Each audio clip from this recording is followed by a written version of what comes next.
What's going on, guys? This podcast is brought to you by the Ridge Wallet, and this is my daily wallet. It's just a simple cards in, pop your cards out when you need them.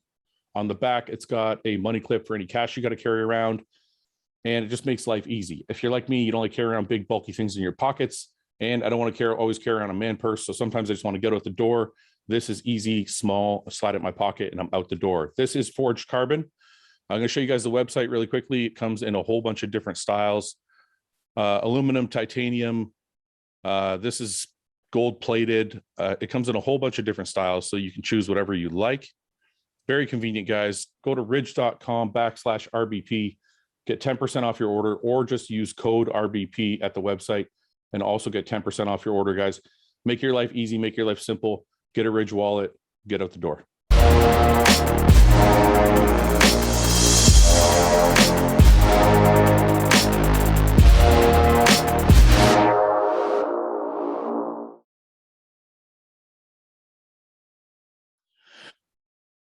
What's going on, gentlemen? How are you?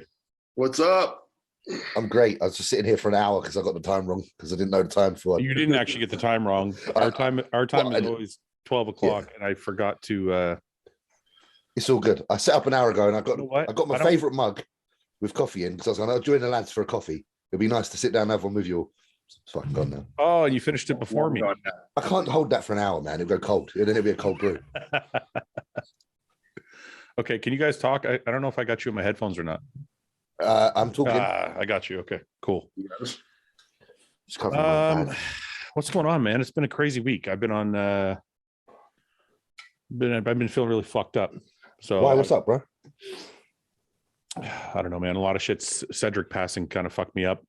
I haven't seen you since. Sorry, yeah. Obviously, yeah. We haven't spoken since. It was just a reminder. And I don't want to make this whole episode about it because we did it on the last podcast, but I do feel like you guys should have a say because you guys are in the midst of it and you guys are dealing with all this stuff too. So we'll talk about it a little bit, but yeah, Cedric passing obviously was a friend, but also kind of refreshed John's passing.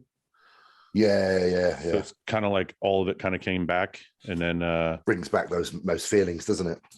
I haven't told anybody because I don't want to talk about it, but most people, so I don't want to get into it, but I just want to say this. Most people don't know my mom passed about 5 weeks ago. Oh, God bless. Sorry, so I've been just kind of trying to keep going, I want to cry for you, bro. I'm emotional because I'm here with you now. I feel you, man.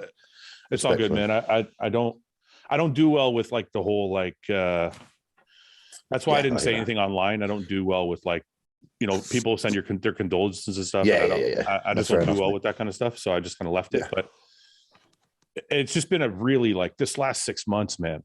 Like John, Cedric, my mother, my dog wasn't too far before John. It's just been this whole fucking like year has been nuts.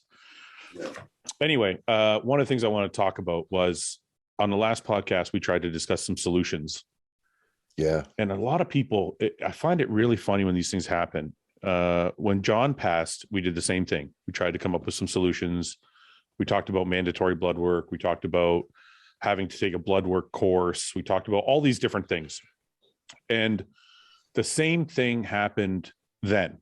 Whatever solution we came up with, there was there's a segment of the fan base or segment of the fan base of bodybuilding that is just like, don't bother, fucking leave it. Everybody just responsible for their own bodies, blah, blah, blah.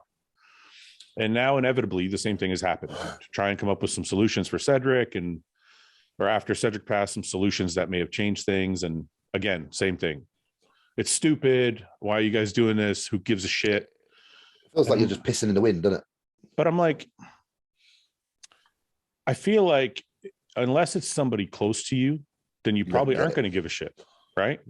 To a lot of these people that are saying that stuff, Cedric's, I think to a lot of people too, ignorance is bliss. Yeah, for sure. Well, like even if it is someone close to them, they're like they just want to put their head in the sand and be like, "This isn't going to happen to me. I don't want to think about it." Because if it does strike too close to home, I think that's a lot of ways. Like, I mean, it goes one way or the other. It's either like, holy shit, we need to make a change, or I don't want to think about it. I don't want to talk about it because I don't want this to be my reality as well, Well, and I see that from, like, say, your point of view, Ian, or like somebody in your shoes who's like a competitor, and they either have to deal with it or block it out, right? But I'm talking about the fan that's watching. I could be wrong, but I feel like a lot of these people who are saying, just don't worry about it, who cares? Cedric is just a bodybuilder to them. He just some guy, right? Like, okay, that guy passed. I'm going to move on to the next bodybuilder, and I'll watch and get my motivation from that guy.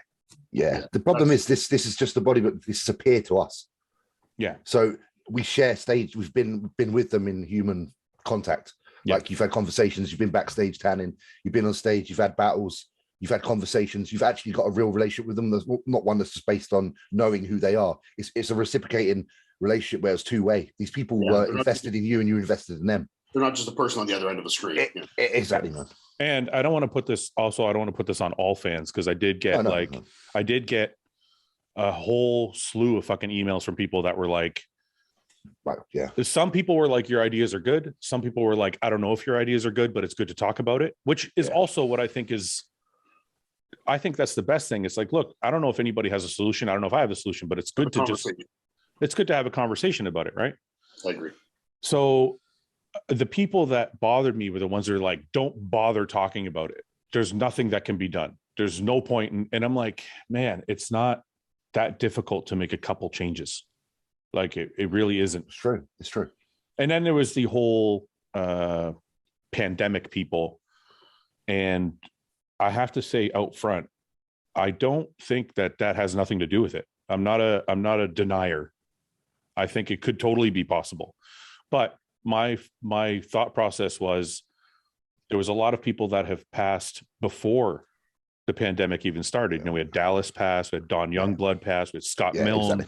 Like, there's a number of bodybuilders that I could list that, Matt Duvall, there's like, you can run down a list of bodybuilders that passed before the pandemic even started. So my thought process was, yes, that could be a thing, but it was still an issue even before this. Yeah. Yes, let's figure out. There's an error in what we do before we even get to that point. Yeah. So I'm like, let's figure out if it is that cool, we have that there, but let's figure out if it's something else also.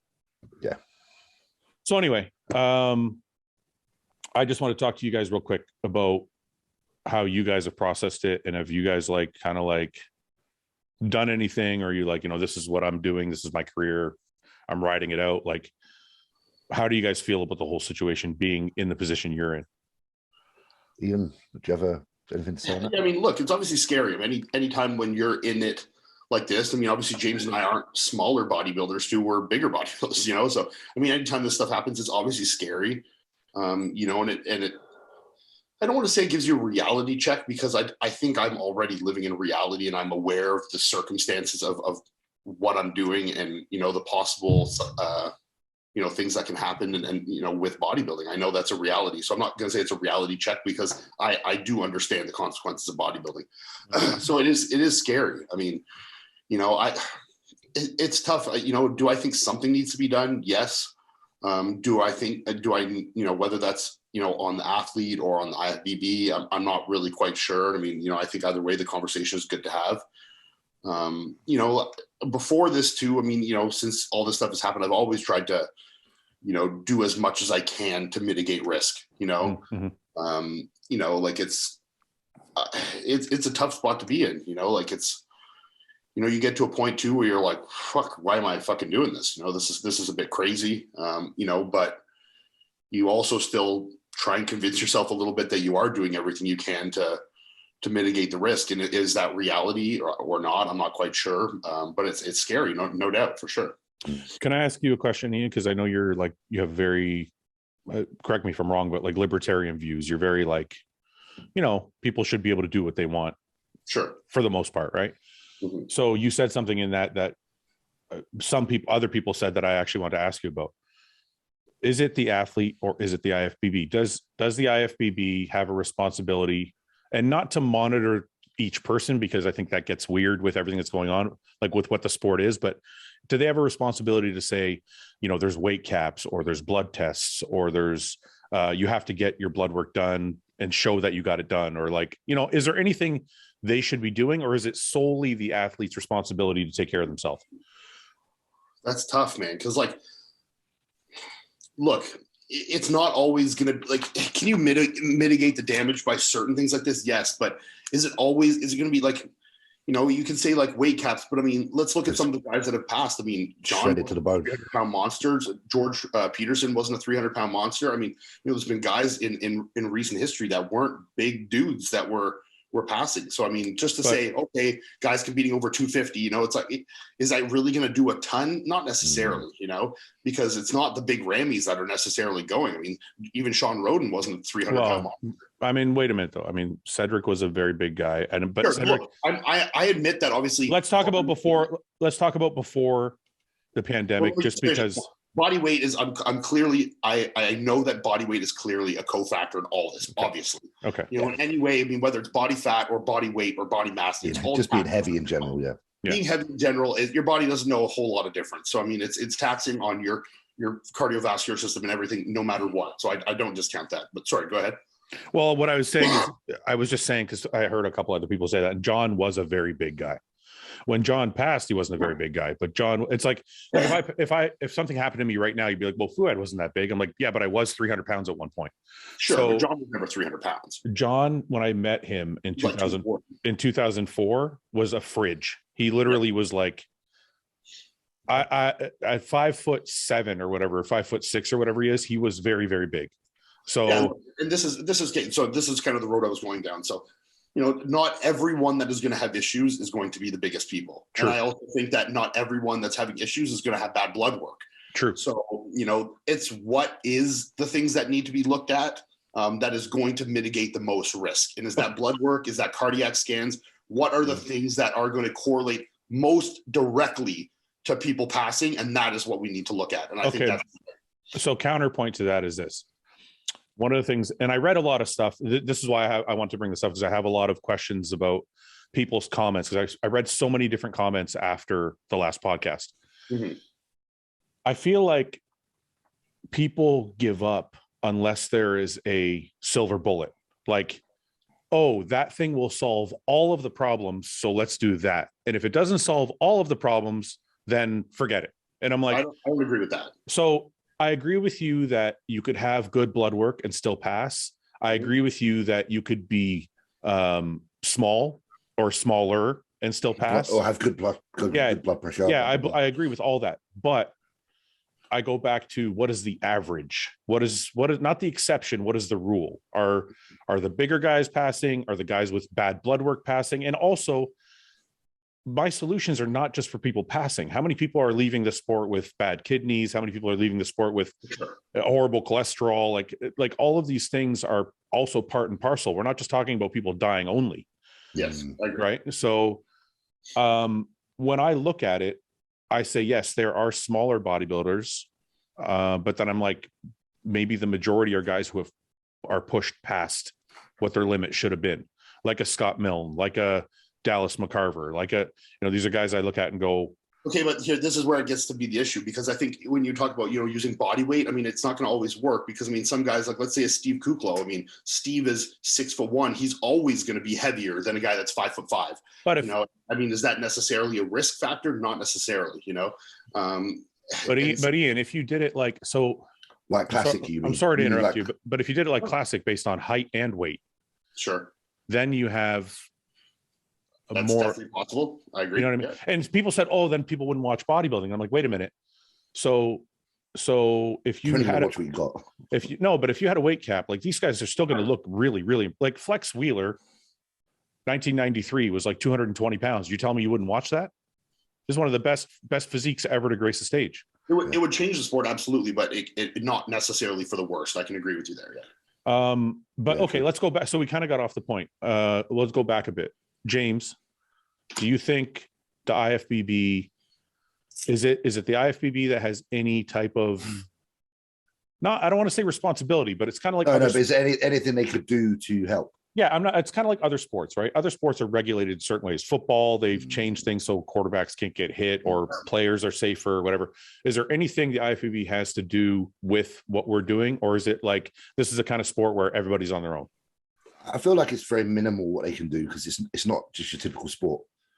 You know, like there's a lot. This could be the point where it becomes more like those bigger. Yeah, where the IFBB does have more involvement in the health and the well-being of the athletes, and I think this might be the turning point for that. You know, like sure, you can say, well, the IFBB doesn't have much to do with it; they're just the league that judges, blah blah blah blah blah. But it doesn't have to be that way. No, exactly, it doesn't have to be. I mean, it could, yeah. You know, the NFL could be like, well, hit it however the fuck you want. It's not our fault if you get fucked up and get a concussion. You know, you have brain damage for the rest of your life. It's like that's on the athlete. They just shouldn't hit that way. You know, it would be easy for them to take the easy route out and just to keep the entertainment in the sport. You know, bigger hits is more entertaining. And I think in bodybuilding, bigger guys is more entertaining. So, you know, I see the correlation there. You know, I think, look, obviously there needs to be more education. There needs to be more, you know, understanding of the athlete from the athletes. And I think, you know, but it also comes down to a lot where I think the IFBB needs to intervene because I think a lot of the athletes, I don't want to say don't care, but they're just like it attracts a very kind of gung-ho personality. You know? Agree. That very like trigger happy, you know, like crazy people that become bodybuilders. They're not like your people that are going to be, you know, that are, oh my God, I don't even want to take testosterone because I'm scared of it. Like these are people that are risk takers. You know, that's right. But let me position it this way. So people think I'm coming at this. Some people, I don't say everybody, some people think I'm coming at this because I'm no longer a bodybuilder and I'm not, you know, I'm not in the position to care as much as I did when I was in it. But what I want to say is I'm actually trying to help bodybuilding. To me, this is a time when we can try and help bodybuilding get bigger, not worse, because my point of view is this. If you look at grassroots bodybuilding, yes, Ian, you're right. The people that join this kind of sport are people that are like, fuck it all. I want to do what I want to do. Mm-hmm. But it's up to the IFBB to grow the sport. I agree. So if they want to grow the sport, in my opinion, the grassroots kids that are 18, 19, 20 are not going to look at open bodybuilding and say, I want to do that if every year 2 or 3 people are passing away. I agree. So in my opinion, what I'm trying to say is trying to help mitigate damage so that more people want to enter bodybuilding. Great. Yeah, I agree. So I just I think it's down to us, the current crop of bodybuilders, to have these. We need to somehow have more accessibility to converse with the IFBB as their current people. Like we need to be valued as the people now that represent them, but then we also they need to have the time for us to be able to have those conversations. There's no reason why there shouldn't be meetings like this online with a couple of athletes who are credible, having these conversations with 2 people inside the IFBB who are credible. They've tried to do this in the past, haven't they? Like have some kind I don't know. But it's the only thing I can recall. The only thing I can recall that. Sorry, hi Justin. How are you? Justin. Good. Sorry for being late. The only thing I can recall that IFBB did, and I'm sure somebody will correct me if I'm wrong, but I remember they tried to ban diuretics. Mm-hmm. Right. I remember them doing that, which I think was a step in the right direction, but then turned out didn't really work. Mm-hmm. So I don't remember them having weight caps or anything like that. No, but I'm saying at one point some of the athletes were trying to create like an athletes union of some sort. Remember? Oh, I think what James is saying is maybe somebody from the IFBB that can make rule changes. Yeah, we need to liaise. Could sit down with 2 or 3. That's what I'm saying. Yeah. You need, you know, obviously representatives from the athletes and representatives from the IFBB to sit down and have these conversations. You know? Yeah. Absolutely. Because what's the worst that can happen with that? Nothing. I mean, nothing bad can happen. Nothing bad can come of that at all. And it doesn't. Listen, we live in a time where technology is fucking here. We haven't got to fly over to people and speak to them in person. You can just hold these every so often in a year to be able to brainstorm and put together the kind of template to going forward. Like, I mean, look, I'm not blaming anybody. I think it's down to all of us, everyone involved, whether you're an athlete or the IFBB, agreed, whether you fucking run a show, everyone. We need to have people from all of the kind of the sectors of different bodybuilding, facets of bodybuilding. Yeah, different facets to correlate together in order to make bodybuilding better. Well, I mean, look, at my show, for example, we're having on the 28th in Toronto, we're having Dan Garner, who's a performance lab analyst, do a seminar. He's doing a blood work seminar for free. It's going to be an hour long. It's free for everybody in the audience. It's going to be free for the athletes that compete. We're going to send out recordings to all of them. And it's also going to be on sale after for anybody who's not part of the show. Good. So I think everybody can do a little bit. Absolutely. Like I guess I'm trying to put my money where my mouth is, right? Because it's easy to sit here and be like, we should do this, we should do that, right? But I think the smallest thing possible we could do is at least educate. Yes. Right? Yes. Yeah. Like it's free. Education's free. So maybe that cost anyone any fucking money. Somebody said to me, maybe I should have a series on the podcast where I have different doctors or different people on that can actually really touch on this stuff in depth. I look at it like this. If it's better that somebody's fucking trying than nobody. Yeah. Yeah. No? Justin, how do you feel about all this? You're starting out your career. Oh, it's tough. It's tough to see this shit when I'm at like the cusp of my career, when I'm starting this. You know, that day that happened with Cedric, I'm sitting there fucking pounding food I don't want to eat. And I'm going, what the fuck am I doing? Yeah. You know? Yeah. Okay. So ultimately also flip side of that is I fucking love this and I see this for the beautiful thing it is. And I'm so fucking enamored by the whole process. And I look up to all you guys and I look up to the people of this sport. And it's also a beautiful thing that I'm proud to be a part of. So it's and that's the really key word there. You're a part of. And I think if we're all a part of something, we are the change. We have to be the change somehow.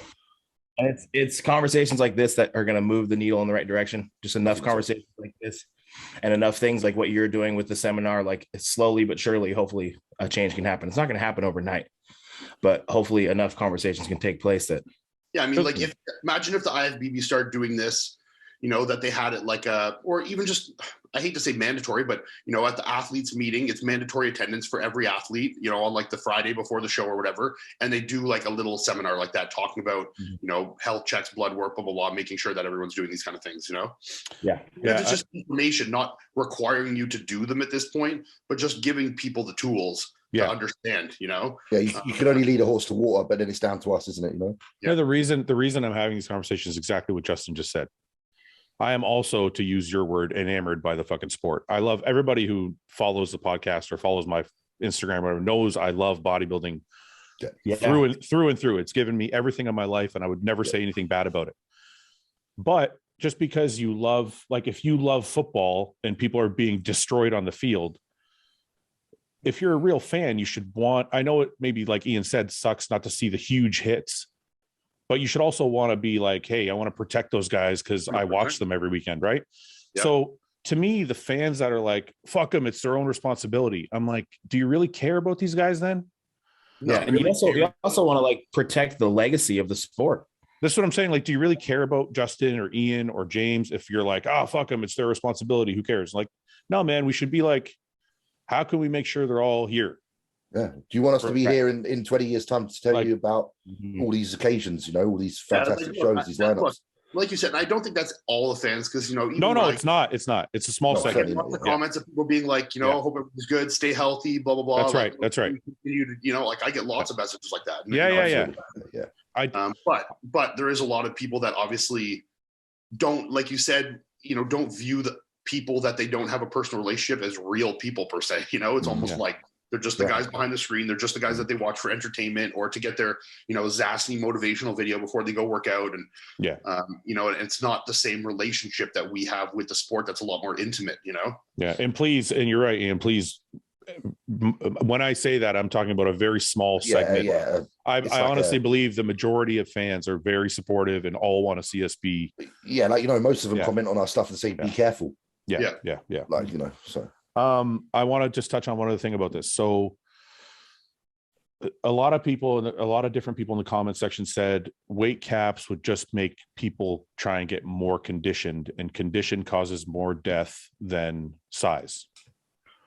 And my rebuttal to that is it's not, because the big guys now are still trying to get just as conditioned. It's not like they're not trying to get conditioned now. And if there was a weight cap, all of a sudden they would be trying to get more conditioned. They're still, everybody on here, Justin, Iain, James, we all try and get as conditioned. Yeah. They're still trying to get as conditioned as possible. So So what you have now is guys trying to get as big as possible and conditioned as possible. And I'm like, what I'm saying is if there was a weight cap, you'd still be getting big, just not as big and still as conditioned. So like the condition part is still there regardless of it's always going to be there, that part. Yeah, of how big they are. So and that would really help small guys like me. So I'm on board. Yeah, then you'd be right in, what are you, 230 now? Yeah, well, 228 this morning. We were fucking with him for 3 days in Texas. I found Justin's weak link. It's his weight. He's like, because he's light. Listen, because he's the most secure person I know, but not when it comes to his weight. I do that with my mates as well, to be honest. I think a lot of bodybuilders do. Yeah. What do you mean? You find the weak link, or you just? Well, yeah, I don't. Bodybuilders just are funny with their weight, you know. Yeah. Because my mate's all like 80 kilo, so I'm like. You know, I don't really give a shit, but for some reason, when this fucker talks about it, he knows how to do. Like that. Anybody can say whatever they want as soon as he says. Why is it just me when I say it? I have no idea. It's just that way. I don't know why I give you that power. I don't know either, but I like it. I'll take it. Yeah, it's fun. I don't know. Anyway, man, listen, I think it's good that we have the conversations, and we'll keep on having the conversations until something changes. Anyway, what I do want to touch on is, let's assume nothing changes. I got a really good email from this guy, and he was like, can you tell me something I can do to be healthier in bodybuilding? So aside from all this other stuff we're talking about, I gave this guy a list of things, and I want to see if you guys could add to it. So he said, like, aside from supplements, aside from vitamins, what can you do? And I listed, make sure you don't get over 15% body fat. Agree? Yep. Keep cardio in all year. That's what I was about to say. Yep. I was going to say that. Don't binge. Yep. Stay hydrated. What was so important? The people they underestimate the importance of that. Have lower calorie days. So like one of the things John was always a big advocate of was, and he read a bunch of studies on these and showed them to me, was actually guys having one day a week where they fast. Yeah, I believe in that as well. Yeah. I don't do it, but I do believe in it. Yeah. And so he had one day a week where they would fast, and apparently over the course of a month, they didn't lose any muscle. They still gained muscle that throughout that. Now, I don't know if everybody should do that. My whole point was maybe give your body a break sometimes. I guess that's kind of what I'm saying. And then maximize sleep. So is there anything you guys can add to the list that people can do? I would say, just to try to minimize or mitigate any other contributing factors like smoking or drinking. That's good things. Yeah, that's a good one. Especially like while we have our fucking foot on the gas in this realm, like no need to pour gasoline on the fire. Yep. Very true. That's very true. It's just general distress management, like in life. Like just you have an opportunity to you can't pick your life, but you can make things less stressful than they are. You know, if you're doing a job that's fucking driving you absolutely crazy, it's not conducive along with this, and it can affect your health. I know people don't think stress is a massive one on health, but it really is. So that's something, even if you're a bodybuilder or not, you have to try and get things in line to a point where you're at least somewhat comfortable. I know that doesn't sound very bodybuilder-esque, but I do believe it's very important. No, it's important. I mean, you could say meditation along those lines. Just time for yourself. They're passive time where you're not really overly thinking. Like, don't overburden yourself, you know? Ian, is there anything you can add to that list? I know you're a health conscious bodybuilder. I mean, those are the in terms of just like daily things that you can, you know, try and work on and change. I think that's a pretty good list. Yeah. Is there anything more specific, like any supplements that we can recommend? I think honestly, man, none of us are doctors, but I think any of us that have any experience with anything that's helped, we should put it out there. Listen, I'm not even affiliated with Jordan in any way, but like someone like Jordan who has a health line of supplements, like the fucking vital support and shit like that, it's going to be it's all patent raws and like, yeah, like it's everything you need. This, you know, there's science behind this shit. Like I could not pretend to say that, you know, but that's so like just look for that kind of shit, man. I wouldn't go a day without using that kind of shit. Yeah. Is there anything specific in that kind of shit? Vital support. He's got one called Vital Support that I think everyone should fucking take. Yeah, or there's blends like that. But I mean, like, you know, vitamin K2 and D3, I think everyone should be taking, especially bodybuilders for sure. Yeah. You know? K2 because it's been shown to reduce plaque. Yeah. K2 because it's shown to reduce plaque in the heart. Mm-hmm. Now, is that K2 with D3? Does it have to be in combination? It works better. I believe it works better, doesn't it, with D3? Okay.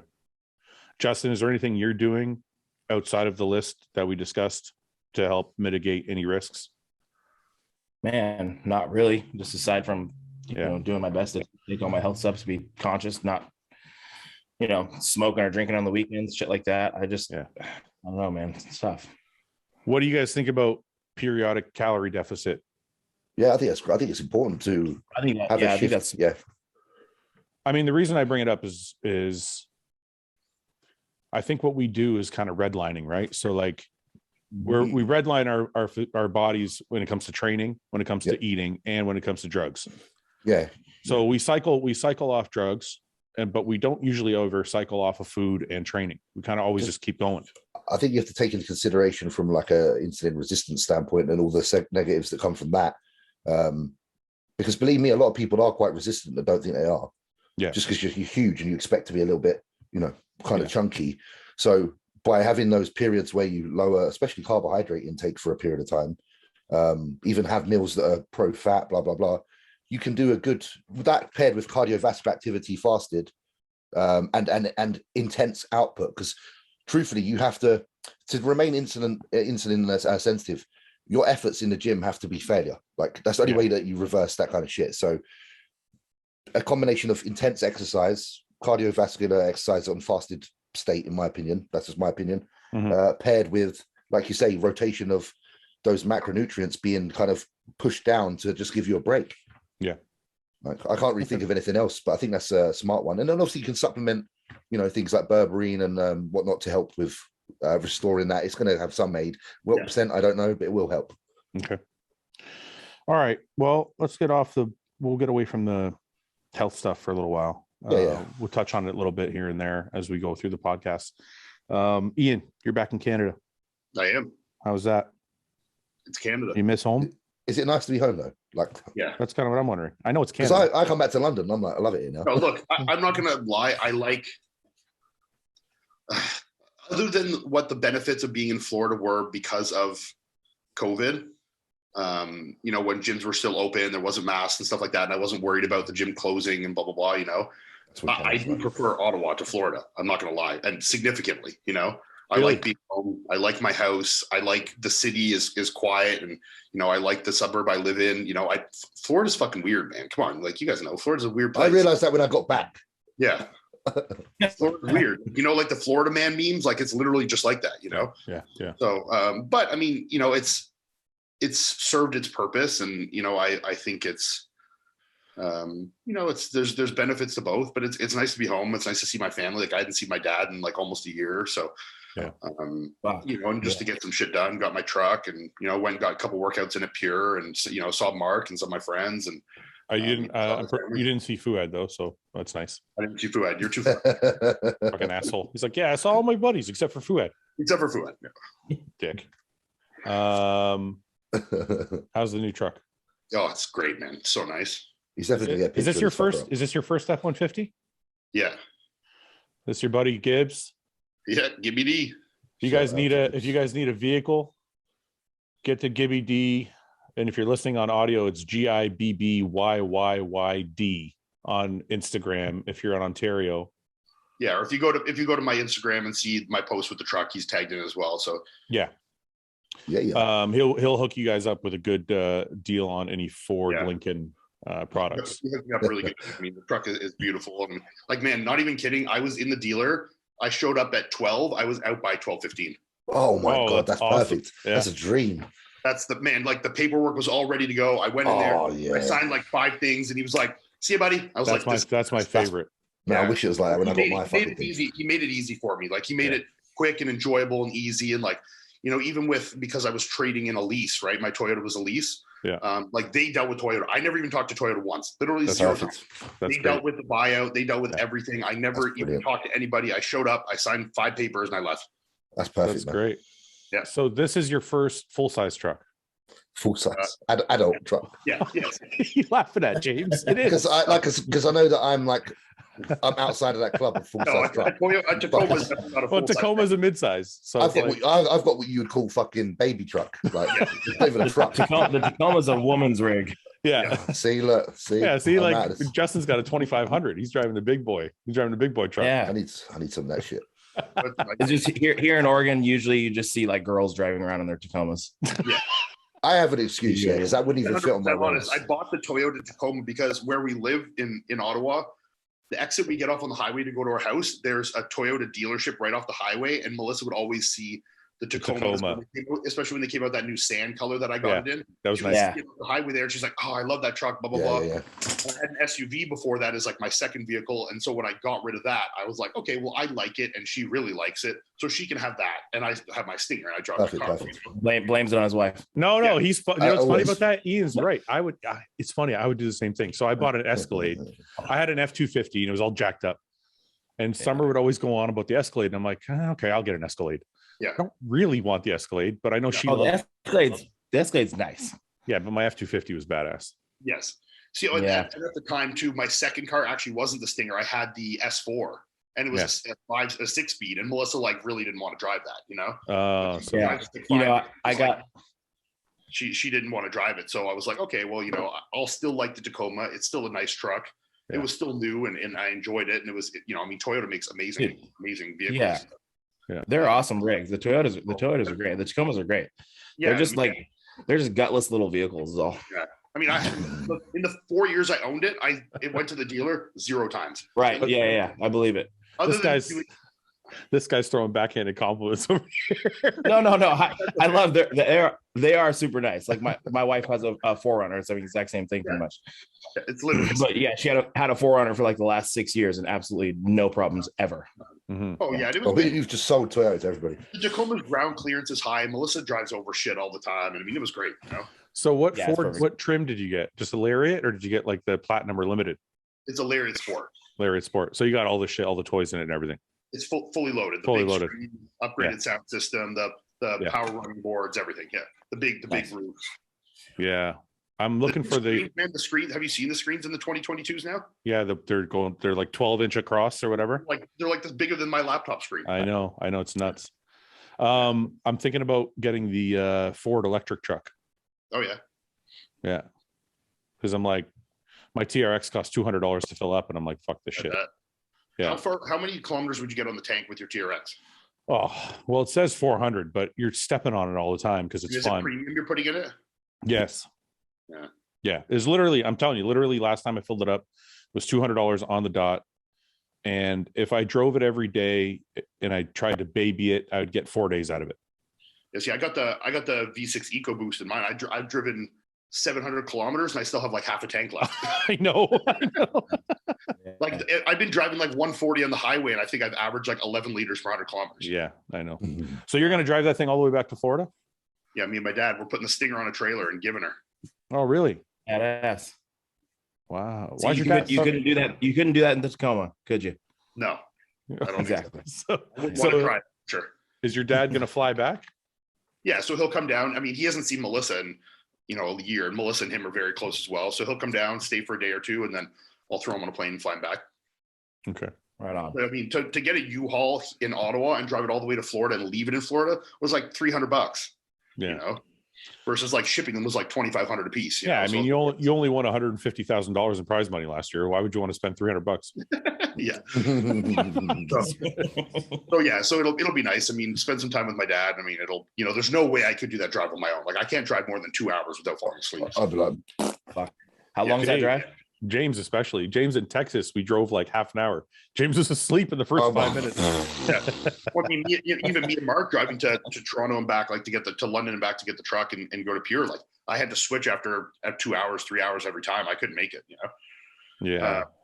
But yeah, how far is the drive? I mean, 25, 30 hours, I think.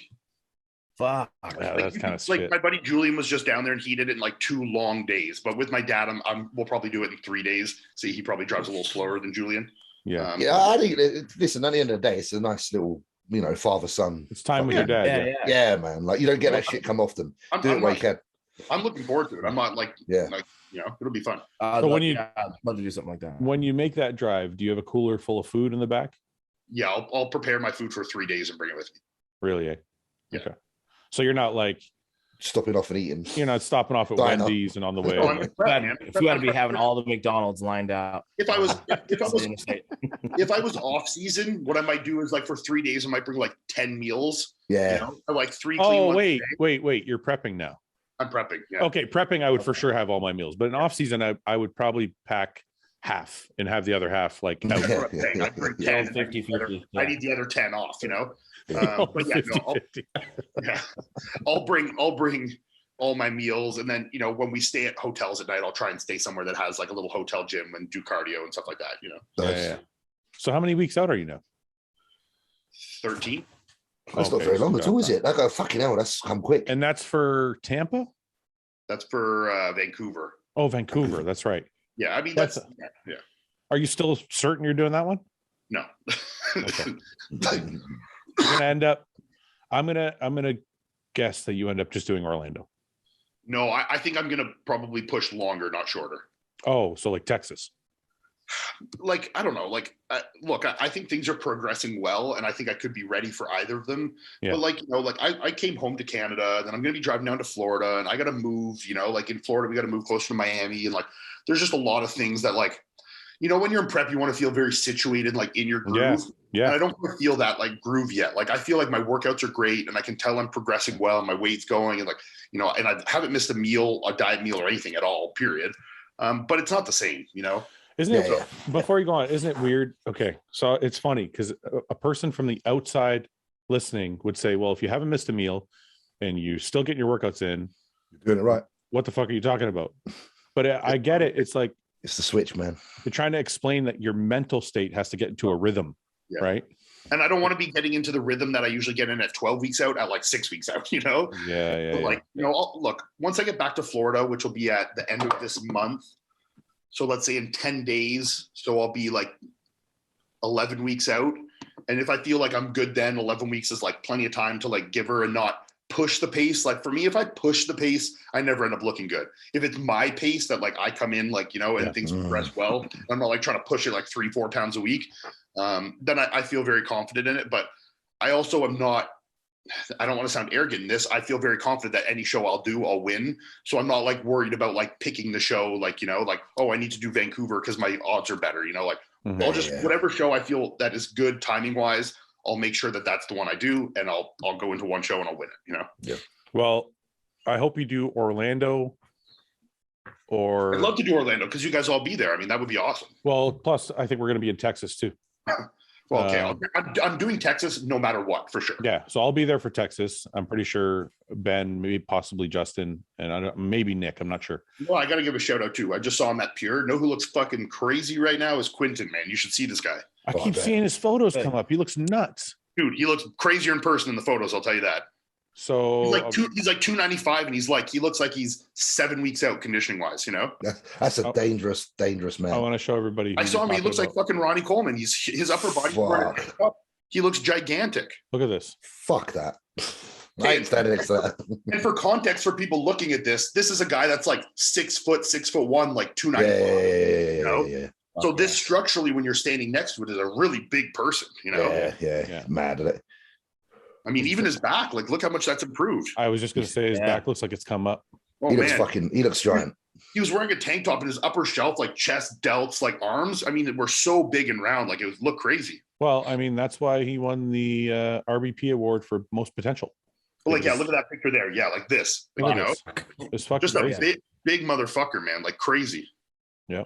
Yeah, Quinton, very, very, very. Do me a favor. Don't turn up any shows I'm doing. Yeah, right. He's doing Texas and Tampa. Good. You know the thing. That's so amazing. The thing I would say about Quinton also is he's literally the nicest guy in the world. Oh, he's so awesome. Yeah. Like his fucking arms look like they've blown up by like 3 inches. Everything's blown up, man. I saw him. I was look 298. Yes, crazy, man. Wow. 298 with separated quads and good abs, you know? I feel small now. Look how tiny the waist is, man, at that weight, too. That's how you know that's all muscle, because like waist like that don't weigh nothing. Look at this shot. It's like, what the fuck? His shoulder and arms just have looked like they're golfing. Like they look huge. I want to see more. Quinton, if you're listening to this, I want to see more back shots. Send some fucking private updates. He already always looked very impressive because of his structure, but now like the structure is starting to thick. It's thick. Yeah. He's filling it That out. front relaxed looks nuts, man. When he just puts his arms out by the side, he's going to be Mr. Olympia one day, mate. The chest could- and lats, you know. I can see that. How old is James. Quinton? He's Can't be that young, old, yeah. surely. I I think mean, he's. I think he's mid-20s, under. I think he's 25. under 30. Yeah. Yeah. That's Mr. Olympia in 3 years. Crazy, man. Potentially, yeah. I can see that. So we need to all retire before that. The only knock on Quinton, and I'm not Just trying turned to be. pro. Is just his, Sorry, Justin. I'm trying to speed you up. his back was always the only issue. So I want to see more back shots because. Just to see in it, yeah. He's still so young, man. You know. No, I know. I'm not saying he can't bring it up. I know he can bring it up. I'm certain that he will Look be. at the pilled incredible. glutes there, man. Look at them glutes, man. Yeah, I'm certain Yeah, Quinton's that's- going to be incredible. I just listen. I'm totally rooting for him, man. He's fucking, like I said, one of the nicest people in the world and an amazing bodybuilder. Yeah. I just, It's tough to find a back shot on my page too. well, yeah, but we know why. Yeah. I'm only 220. It's going to keep going down. By the end of the podcast, we're going to be 205. Yeah. 215. Yeah. James, how are you, man? What's going on with you? Are you still in deload phase, or are you going back up now? I've gone up slightly. I was surprised actually because obviously Patrick came over. Yeah, I was gonna say Patrick was down, saw you. Yeah. So he came over, and I fucking took them up London, and I was walking like for all day. He's like, you're gonna lose 10 pounds today. Yeah. Fucking got up the next morning, and I was like 301 or 300 and a bit. So you went up. Fasted. So I was like, yeah, because I thought I was about 296. Yeah. So I've gone up a bit because I've just put my food up slightly. I'm still down to 5 meals rather than 6. Just wanted to give myself a bit of a break, but I've just made them meals a little bit larger. So it's good. He had a look at me the other day. He is well happy. No, see, Justin's making fun of you because that's what Guy said. What did Guy say? So what? No, guy So was Guy- complaining. Yeah, here, go ahead. Guy was Explain complaining about how much he has to eat and how he can't eat. And then he was telling us that one off season where he ate the most and was uncomfortable all the time. He put on the most size. And I'm like, go figure, right? Yeah. But then he told the Cito, he's like, I can't do it anymore. I'm just gonna eat 5. That's it. And He goes, Aceto wanted me to eat 6 meals. I said, no, I'm only doing 5. I was like, we can do that. yeah, it's like, is that allowed? I'm No, just gonna but- call Matt. But Hey, Yeah. meal 6 sucks. Yeah. We're not doing it anymore. I'm over it. Fuck it. I'm pulling No, it. but in all seriousness, I like what James said because I did that actually for a long time. I always had trouble getting in 6. So I would add more food to 5. And I actually didn't even think that was allowed until I heard Evan was doing it. I'm like, oh, if Evan's doing it, If Evan's doing it, you gotta know be it's okay. allowed. So- I think Luke talked about how he only ate 5 meals. a Luke day. did too, yeah. Yeah, Luke didn't eat. Like, I swear, Luke even some days only had 4. Like, Yeah. I would be around him, and he would eat not as frequent as I did, and I was like, "What the fuck? How's he twice the size?" Yeah. Because he was obviously fucking eating not as often. I did you got- 5 last like 2 months of my off season and just up the Yeah. Yeah. It's just because it's I time. don't think that's not what Guy was talking Guy about. just wanted to cut 2 hours of his day. Guy was just cutting out some. You know what he says? He goes, I would wake up full and I'd go to bed full. That's what we all dream of. We're like, yeah, that's how it's supposed to be. Yeah. Yeah, that's off season. Beautiful. No, but yeah. I'm glad. I just want to touch on it for a minute because people listening, it's good. Like I said, I didn't know that I could do that. I'm like, I thought I had to listen. I was such a rich. fast rules. I thought everything was a hard and fast rule. Look, I have to eat every 2 hours, 2.5 hours max. You have to eat 6 meals. You have to. So then when I heard other people doing their thing, I'm like, wait a minute. So I can do 5 and just add more calories to those 5. Mhm. So it's good for people watching that have trouble stacking meals that they can do that. You So got to do what you can do. Like, if you can't do something, like I was staying up till like fucking 2:30 a.m. and getting up at well, I was still getting up at a decent time, but I need more sleep than I was getting. So yeah, I was just like, no, I'd rather get more fucking sleep and let my shit digest more. Did you notice Yeah. did you notice performance change at all? So You cut out. Justin, You're back in the. know. Fuck. I thought you were gonna hardwire. I thought you were gonna hardwire the shit in. you're I back. haven't upgraded my setup yet. So Just, you're gonna have to bear I with thought me. you had to buy a dongle and you were gonna plug. You were gonna dongle. buy it. You said you're gonna buy it for Send me it in the post. and take it out of my pay. No, what I was saying is when you drop down to 5 meals, if you're like eating 8 ounces of protein per meal, do you bump that to 10 for those 5? I actually didn't. I keep my protein the same. I've I actually did. Well, just, especially I've for, just, for you, if you're like, I'm trying to give the digestion yeah, break. I've actually dropped everything to literally 5 meals with 1 meal missing, and then I've started to increase carbs back up to over what they were in those 5 meals. Yeah, see, Yeah. I was having 6 meals with 200 grams of meat in it, and then I upped it to 5 meals with 250. Yeah, Right. That's what I only kept the protein the same because I have a lot of, not like I use a lot of like fucking like hydrolyzed casein and stuff during training and that. So I was just like, You're and I getting spoke to enough. Pat, and he's like, "You look You're fucking getting good." sufficient protein in. If Yeah, your carbs, yeah. If your carbs are high, you're fine. Yeah.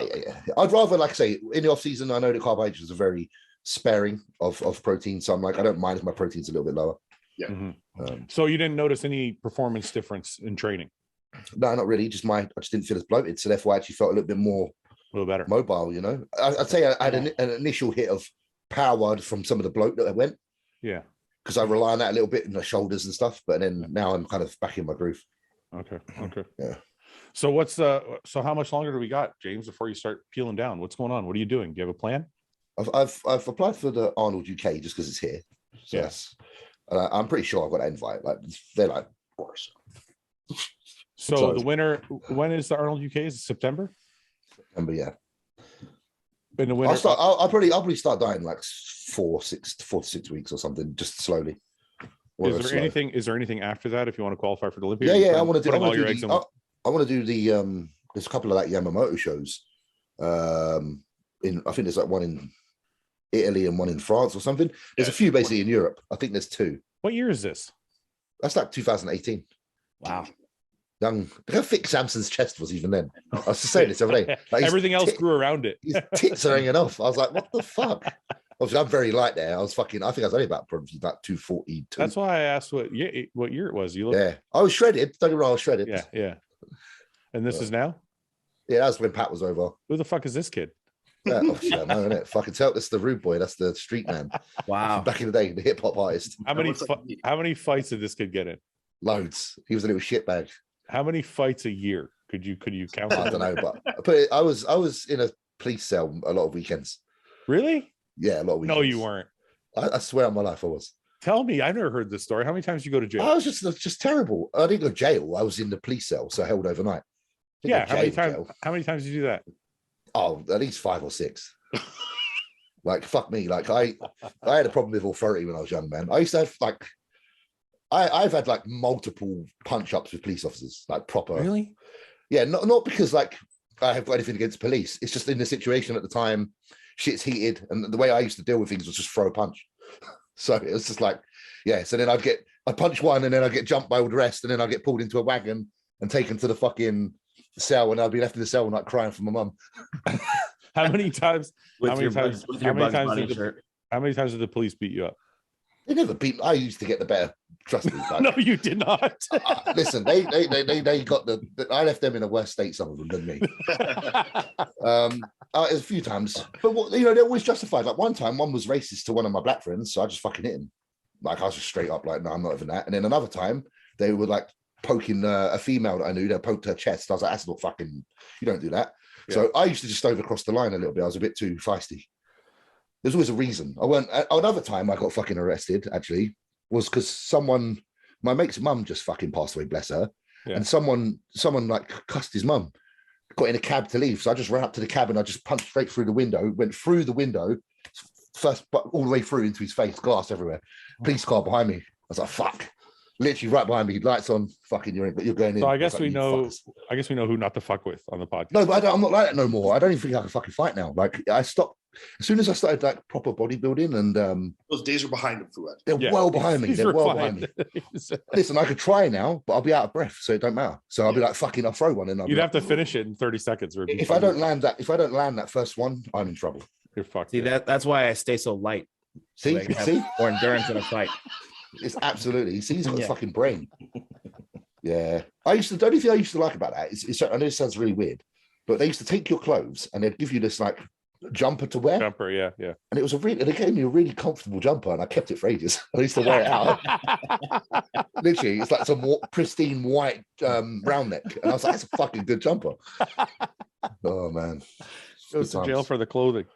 Oh, What the man, I'm fuck? glad I'm James? not that You way. just I keep learning new shit about you every It's fucking week. it's not really new shit. It's just old shit that I don't do no more. Did you fuck more than you fought, or did I had a you lot. I did fuck a lot. I used to get pissed every Friday, man. I used to like go to the park. We'd buy the cheapest bottles of wine we could get because we were fucking kids. Yeah. And or if someone could get a whiskey bottle, even better. But we'd just knock back 2 bottles of wine and be spinning, and then half an hour later, I'd be like, "Who wants the shag?" Who wants the shag? Yeah, literally. Like, if any of the birds are there, and they're like, "Yeah, let's do it," because they're drunk as well. I was like, "Yeah, fuck it, let's go." So that was your game. You just walk up and ask them if they want to fuck. Literally, I'd be like, "Here, have a beer. I'm having some wine. In 20 minutes, you'll probably be in the mood." Oh, it's terrible. Terrible. But listen, I was like 14, 15 years old. Come on. So I was well underage. How much were you? When was the first time you banged? I was about 13. Me too. How Yeah, many that's young. fucking numbers did so how many did you rack up between like 13 and 18? Quite a few, double figures. Really? Yeah. I had much more game back then. Fuck me. I can cut this part out if you want, but No, I don't give a fuck. what's your total? What are you? My total's not that high because once I got into relationships, I've never cheated. Okay. Like I'll be honest with you, I'm very, very faithful. There's one thing I don't do. So ever since I've been in relationships most of the years that I've been an adult. Yeah. So therefore I've never cheated. So it's slowed down a lot. So Don't get me wrong. Sometimes in my mind, I'm like, "Poor, she's all right," but I'm never gonna do it because I've got a good girlfriend. So did you ever hit triple digits? it must be just about on that. That's not even that high compared to my mates. One of my best mates, mate, like Pretty listen, decent number. one of my best mates is in the hundreds. I don't give a fuck what anyone says. And that's legit in the hundreds. I'm not going to name names because don't want to get the geezer in trouble. I But got a few of those. legit hundreds. I know a couple of those guys. I'm Yeah, like, yeah. what Yeah. the I could fuck? never do that. Fuck that. I think about that and I'm like, man, that's like That's a lot of pussy. It's also a lot. It's also a lot of gambling. You're lucky to have your fucking dick. You're lucky to not have lost that to some fucking. I used to get checked like once a year. Just I used to get checked. Just routinely. Yeah, you should. They stick the swab in your fucking penis. Oh, that's the worst. One of my mates, God. again, I'm not going to say names because I can't get people in trouble. He got chlamydia and gave it to his bird. Yeah, and he Classic. he told her to take the meds for chlamydia because he said he used a towel at the gym and it must have given him chlamydia. Oh no! Did she Yeah, believe he got, him? And she bought that? he got away with it. Oh, He got away with it. Got away with it. So if you use a towel That's in a public incredible. gym, one of that's a leisure center or something, a sports center, that's where you get chlamydia from. That's guys. not how it passes, though. You No, can't. I know. you didn't know what he got That's up. like aggressive drying he was doing. He must have literally pulled his fucking foreskin back, dabbed his fucking top with that fucking towel. I tell you, Jesus Christ. Yeah.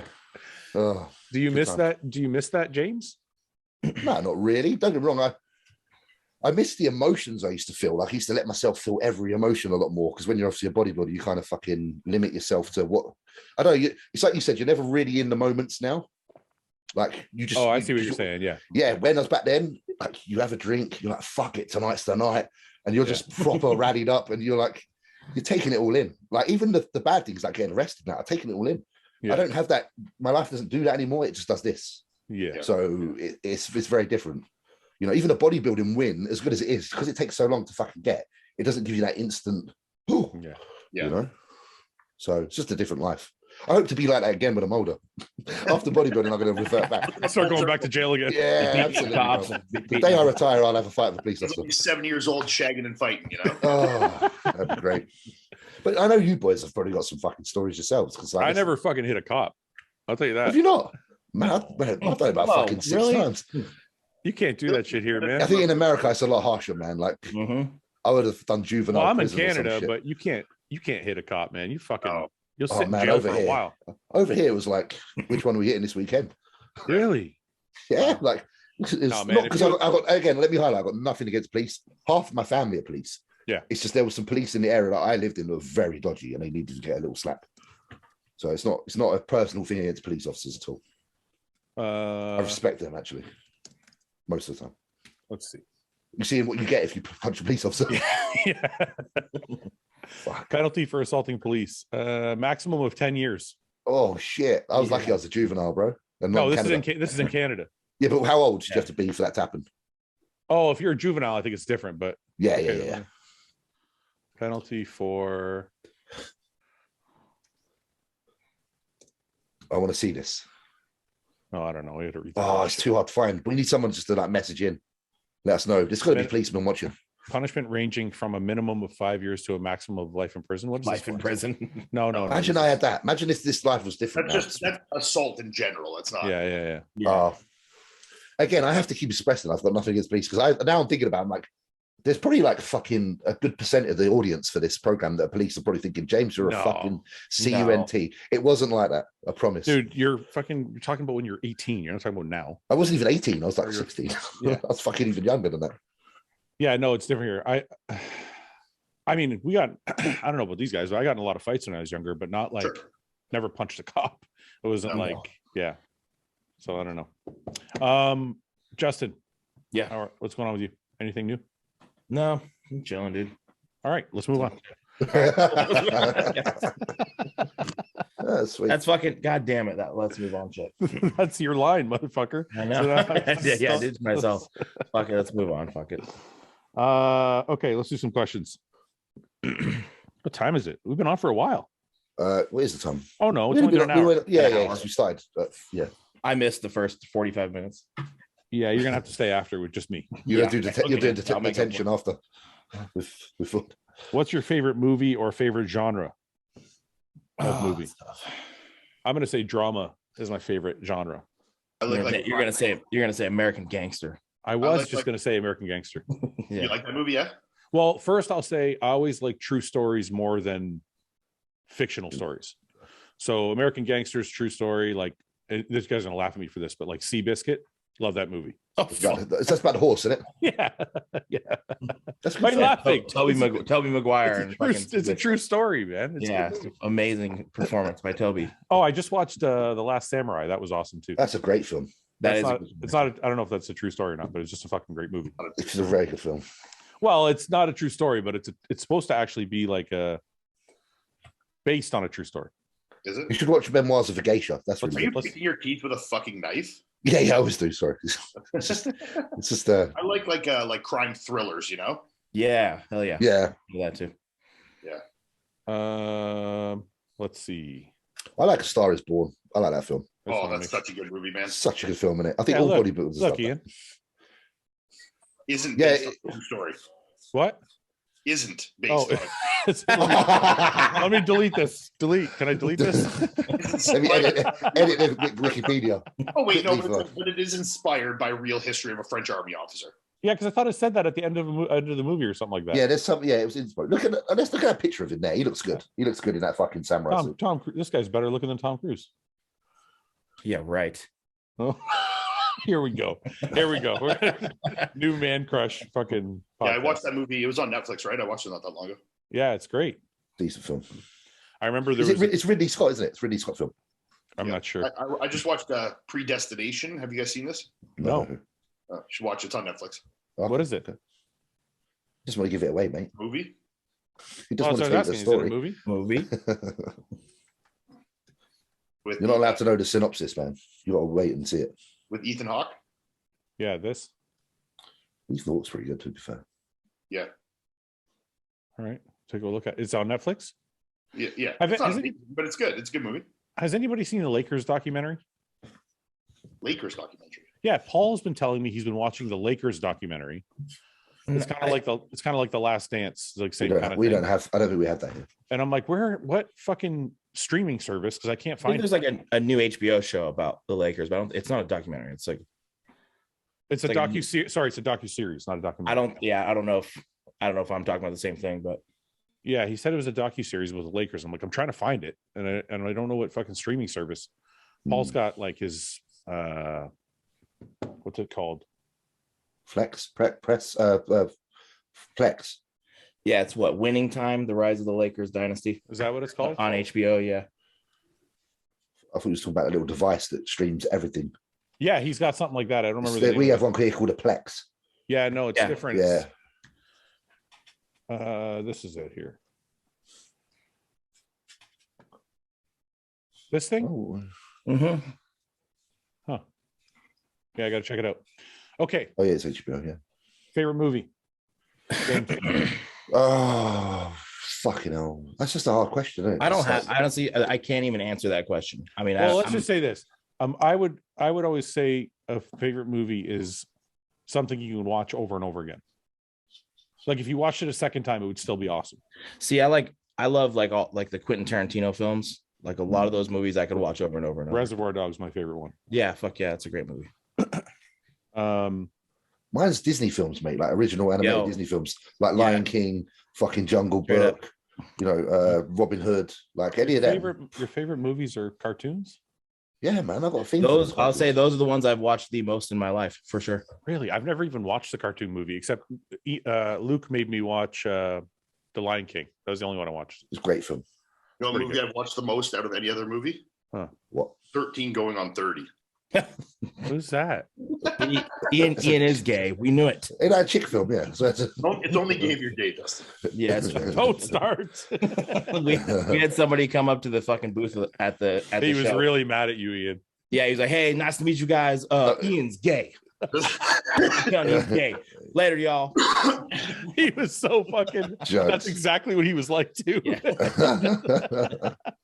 Just straight up thought I was just a gay guy. He totally was. Yep. Oh wow, this is a proper. That's a super cute movie. Like, I get it if you're watching it because of what's her name, Jennifer Garner, maybe. Like, yeah, well, Mark Ruffalo, dude, that guy's a stud. Yeah, Mark Ruffalo and Jennifer Garner. It's like where she wakes up one day and she's 30 from being a 13. Yeah. wow. I used to have it on VHS when I was young, like 14 to 16. I'm not sure, maybe even younger than that. And it was just like the movie I put on my TV every night to like fall asleep, you know? Yeah. So like I've watched that movie like 200. So I had a similar situation. I probably said this before. There was one VHS I used to watch, but it's only a small part of it over and over again. It was Basic Instinct. Oh yeah. So yeah, I used to put the VHS on for about, I think it's about 60 seconds and rewind it and go again. Uncross her legs and just no, it's actually the bit where he banged one of the chicks over the couch and he just whipped her thong off, and I was just like, yeah, I'm watching that over and over. Michael Douglas? Yeah. So yeah, I spent a lot of time watching that as a child. How many times did you jerk off to that? Many. I even had a little jerk off to 8 Mile once when he banged her. Oh yeah. What? Yeah, Brittany I was like, she looks like a dirty slag. I'm going to wank to this. I can't jerk off to that shit. I could, because her eyes rolled back in her head, and I was like, that's great. Oh He literally looked like she was getting fucked. I loved it. I must be quite old when that came out, though, so that's quite bad.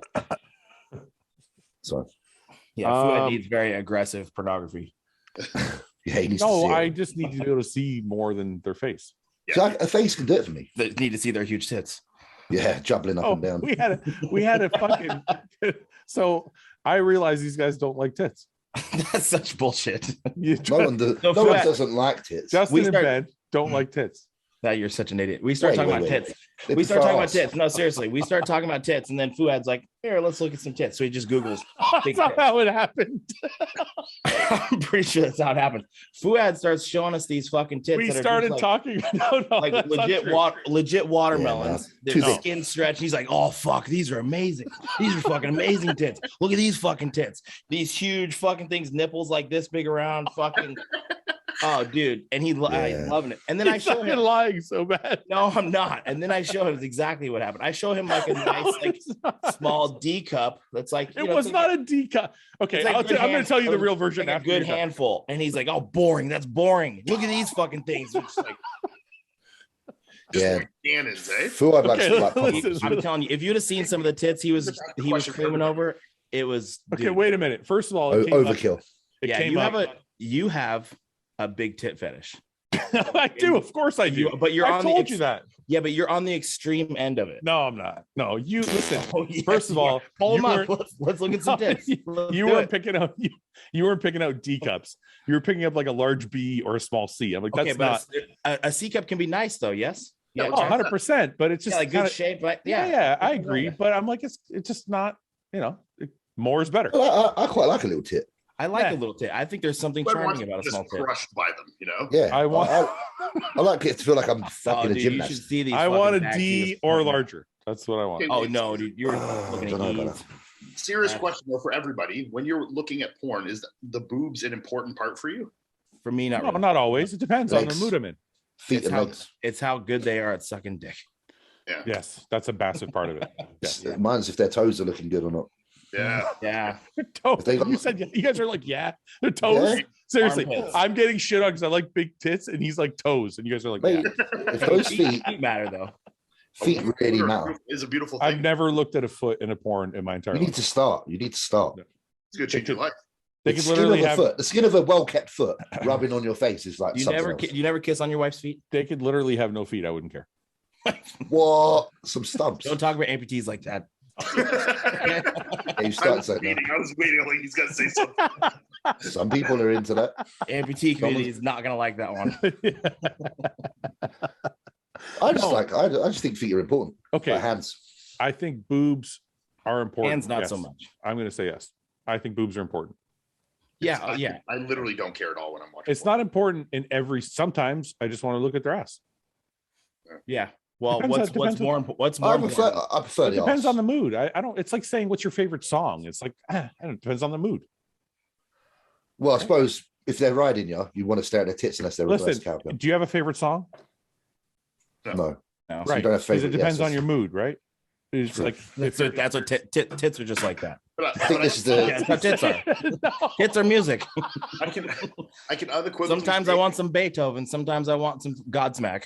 I think this is probably the truest thing Fuad's ever stated on the podcast. No, I'm just saying. I'm just saying. I can unequivocally say I'm never in a tit mood though. You never Okay, want well me- that's where we're just different. Sometimes No, I'm Yeah, telling yeah. you, Fouad, you were showing me some fucking preposterous tits no, I was not. that were just so blown out and looked uncomfortable. And That's not true. You're talking about like Dude. giant.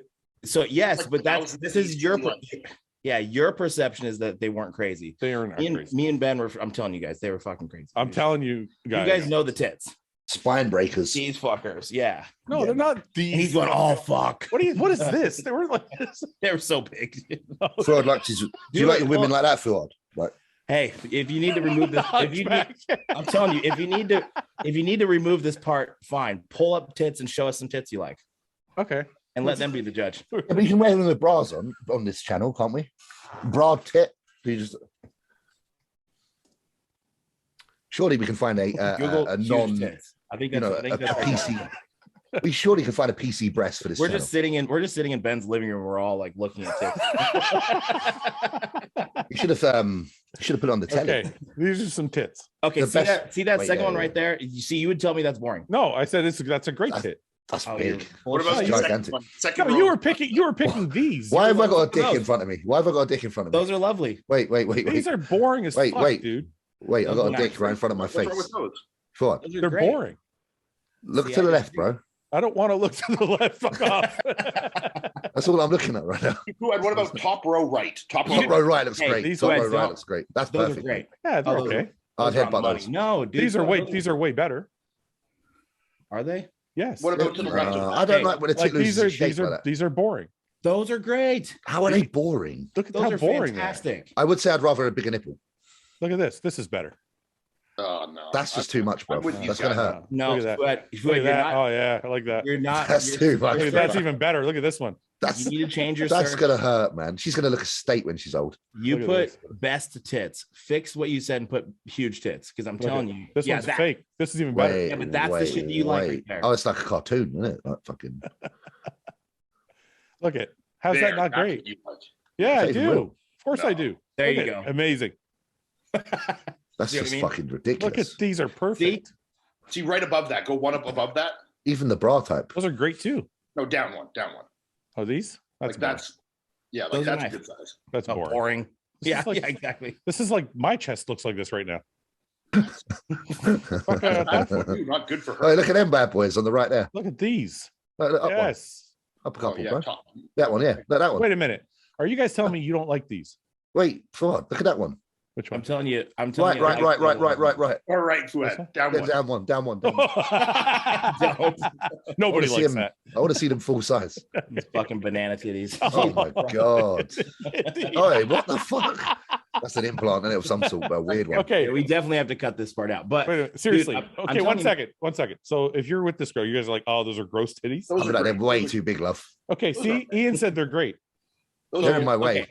But I'm telling you, Fouad, you are really dialing back your preference. No, I'm not. I'm telling you. Type, but we're not getting into the realm that you were getting into. You need to type huge tits. She's got some nipples on the left. I'm serious, dude. Justin, I'm telling you right now, this is perfect. So what about middle there, Fouad? Middle, we're at the shorts on. Yeah, there. No, left one. Up one, left one. There, yeah. Yeah, those are good. I like that, yeah. Yes, it's too big for me. Yeah, I love that. Yeah, a little too big. Look at that. Yeah, but I'm telling you guys, he's not showing you his true colors right now. I totally am. I'm not lying. Oh, he's Okay, what holding are back. those right there? These are Not awesome. those. Go back. Where? I don't fucking know. It was in that. Yeah, right there in the middle. It's Look, I showed you. I remember this girl because I showed you this, and you said that's gross. I'm like, how's that gross? Picture. I did not say that was gross. Yes, you did. You said that's gross. I'm not into that. That's too big. Oh, I'm not into it. To me, that's look at amazing. No. See, that's fucking amazing. Okay, right there in the middle. She's got her shirt on the bottom. Well, no. Yeah, that's the shit you were telling me. Yeah, no. You love that. I mean, I would do that. It'd be fun, but no, that's not perfect. Yeah, I'm not saying I wouldn't stick my face in them and have a good time, but you're talking about your preference. These are great. Like that? Is that too big? No, this is awesome. Those are pretty big. These are the best, though. Those right there, where that chick has her hand over. This her is face. the best one we've seen this entire time. These are the best. Those are manageable, but they're large. It's fake. They look like Kirby. Oh, They literally. I'm just like, why are you guys so boring? Like this is what you guys like. This boring. Yeah, that's great. Perfect. yeah, those are great. Perfect. You're like, this is what you guys like, and she's holding the cock. Yeah, they got to come all over. I love that. All right, look how perfect those are. Look, dude.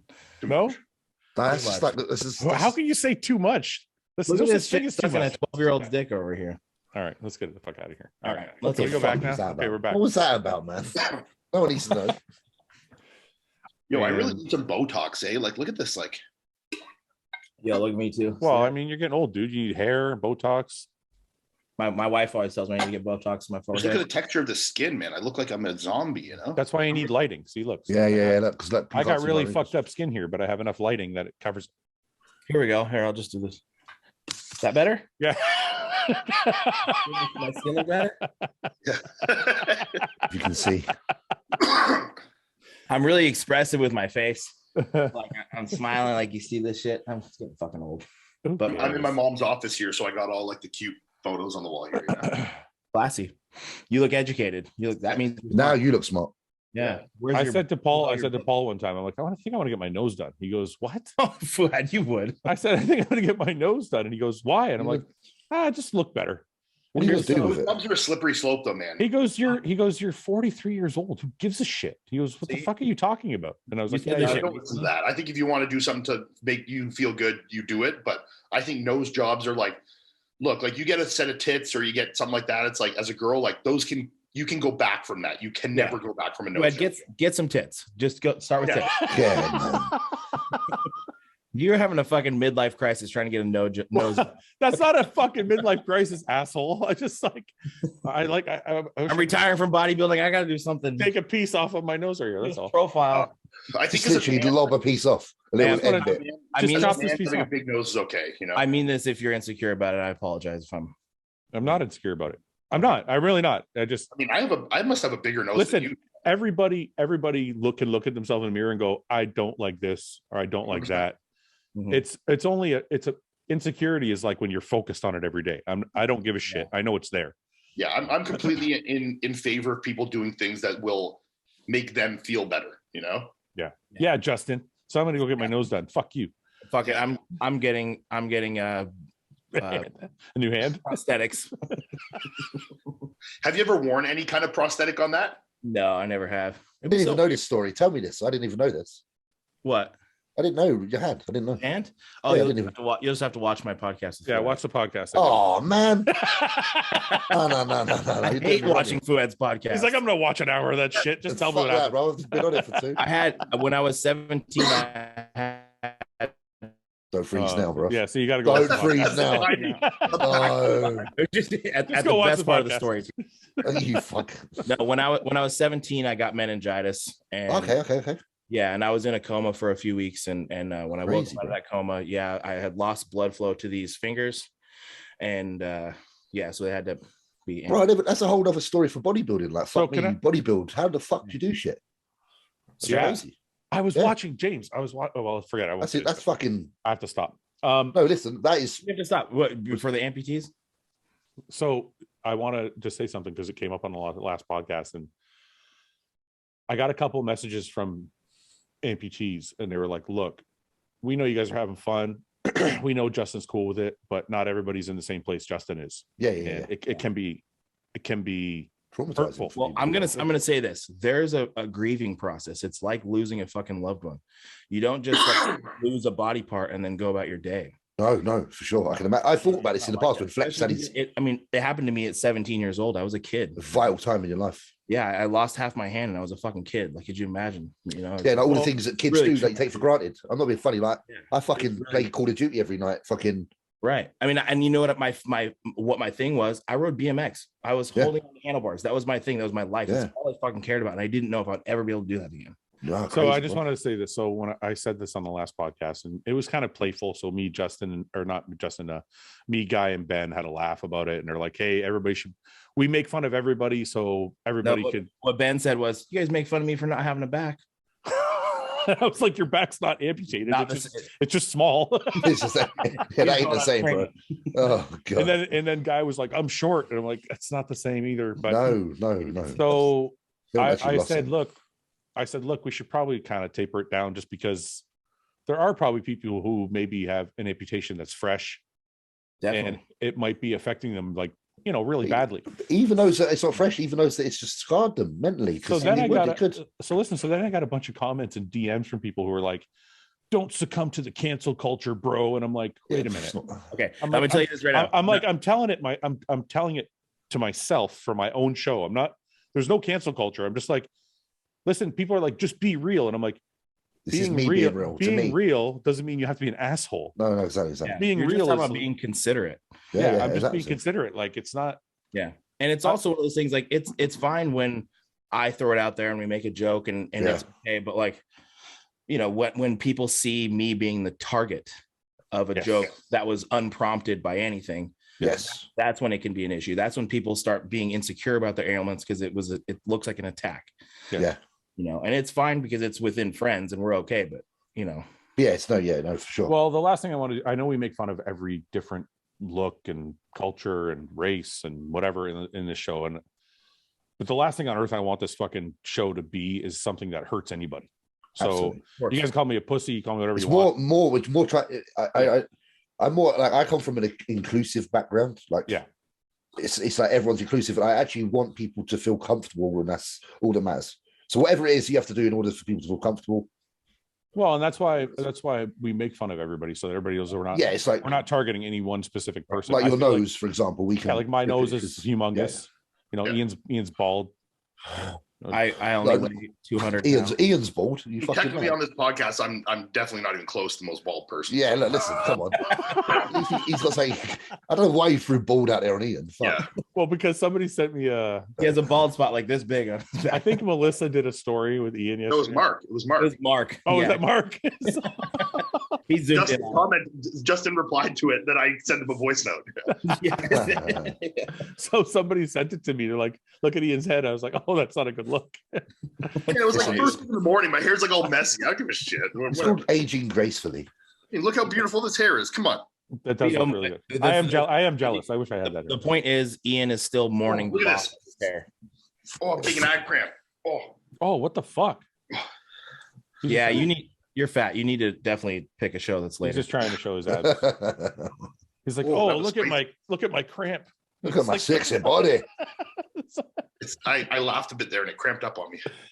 Okay, let's do some more. But hey, I will say that I'm fucking 15 years removed from it and I'm not sensitive to it and I'm okay, but not everybody is removed from it. And I'd like to say thank you for sharing that because it's a personal thing and I appreciate it because I didn't have a clue. So just as someone that's outside unaware, I really appreciate it. And sometimes that's what people should do. I think when it comes to things, ask a question to people. Maybe if you have never just point and say, you should fucking ask in a polite manner. Like if like I've had people, and this isn't even about physical ailments, it's just about ailments in general. Like if someone looks a bit down, don't just be like, they're always fucking down. Like I say, Ask them if they're okay. Yeah. Like, Well, you know what I mean? yeah, I appreciate how you went about it because you asked Thank if you, you brother. minded if I, Sure. you know, Appreciate yeah. you, man. So Thanks, brother. you're a fucking class act, James. 100%. Thank you. Appreciate it, man. Do you know about James' ailment? What are you going to say now, bro? I'm not going to say anything. Oh, you're talking about the bedwetting I had. Yeah, James. No, honestly, yeah. Like I had bedwetting for years. I'm aware. Yeah. Yeah. I had that till I was 23. Yeah, we all have something. Well, you know, I mean, that's like we all have those insecurities, and like we talked about, like when I first start meeting girls or dating girls, you don't know how they're going to react to this. Yeah, you know, it's funny. I thought about this. So when I got in that accident and I broke my leg, I was hanging out with a friend. We went to a bar and like he was seeing this chick and she had a friend and we were, you know, engaging, and it was like, okay, we're gonna take these girls home. Well, I see her and her friend kind of talking, and then the chick's getting kind of weird. I'm like, what the fuck? This bitch doesn't like me. Like, what the fuck? And then she comes over and she's like, hey, she's just a little weird because she's never been with an amputee before. Cool. And I was like, oh, it's fucking 3 fingers. Big deal. She says, no, your leg. I was like, I didn't lose my leg. She goes, oh, I thought you lost your leg. So she thought I had no leg. So she thought that she was. Why did she think that? Because you broke it. Yeah, but that's the story about. Yeah, but she might think the break caused them to have to. Yeah, I was still on crutches. Oh, you're on a crutch. Okay. Yeah, I was still on crutches at the time. Yeah, so she thought I had no fucking leg. I wonder how women feel about that. So would sex with a guy with no leg is still no different, is it? No. As long as you got the fucking the cop, the hammer, right? The hammer is all you need. I mean, she was coming with us. She was going for it. But there was you might have to switch up the positions a little bit, but I mean, I'm sure it's the same shit. Right. Yeah, I'm just gonna lay on my back like this. Yeah. Do your worst. Oh, I love it. You don't have to lay on your back. You can still stand up. You can go on one knee and then on the stub, no? Well, girls stand up with one leg sometimes. I ran amok when I was on fucking crutches, and yeah, it's tough when you have your legs broken in 7 fucking places trying to. Fuck, I couldn't even imagine. Get into positions. It really wasn't much. Yeah. You know about James's extreme rollerblading, don't you? I never broke anything somehow. I don't know how. No, I'm serious. Justin, do you know? Aware. Yeah. Oh, you're aware? Yeah. I have no idea. I never broke anything, boys. Yeah, but knock on wood, your fucking body is like, I don't know how you do some of the shit you do. It's all good for now, and then one day it's just gonna. I want to go snowboarding, but never a leg. Yeah, I broke my wrist snowboarding. Yeah. I want to take my bike out and just cruise the skate park. I've seen James just skate. So cool. I love that shit. I just need to be like, to do it properly, I need to be like 220. Bro, I need to be like 220 pounds to do that shit. There's no point unless you're like retired, honestly. Justin's not allowed to do anything anymore. It's in his contract. Well, I remember because I had Justin's only 215, so he can do it. Yeah, exactly. That's what I was saying. I remember like at the time, like when I was doing it, like I had people obviously at Redcon, like Jay. Like Jay, I don't know if he's up, bud. I'm like, it's too late now, but we fucking done it. I feel like I can ride around on my bike a lot safer than you can rollerblade. Yes, you probably can, because this honestly, fucked. I didn't realize how fucked I'd be at this weight, isn't it? Like it's, and I'm not saying you're lying, just saying. I mean, like I haven't skated since I was probably under 200 pounds. Right, and you know, all jokes aside, I'm in the 250s, and last time I was riding BMX, I was probably 170. Truth, not 250. I'm in the low 220s. Justin, you rode dirt bikes, right? Yeah. You ridden a motorcycle? Yeah, I still have a motorcycle. I have like an enduro that I'll ride occasionally. I'm scared of bikes. Ian, do you ride motorcycles or no? I owned a bike, yeah. Did you? Yeah. James? No, right?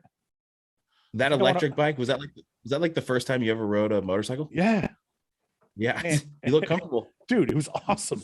And you look right at home.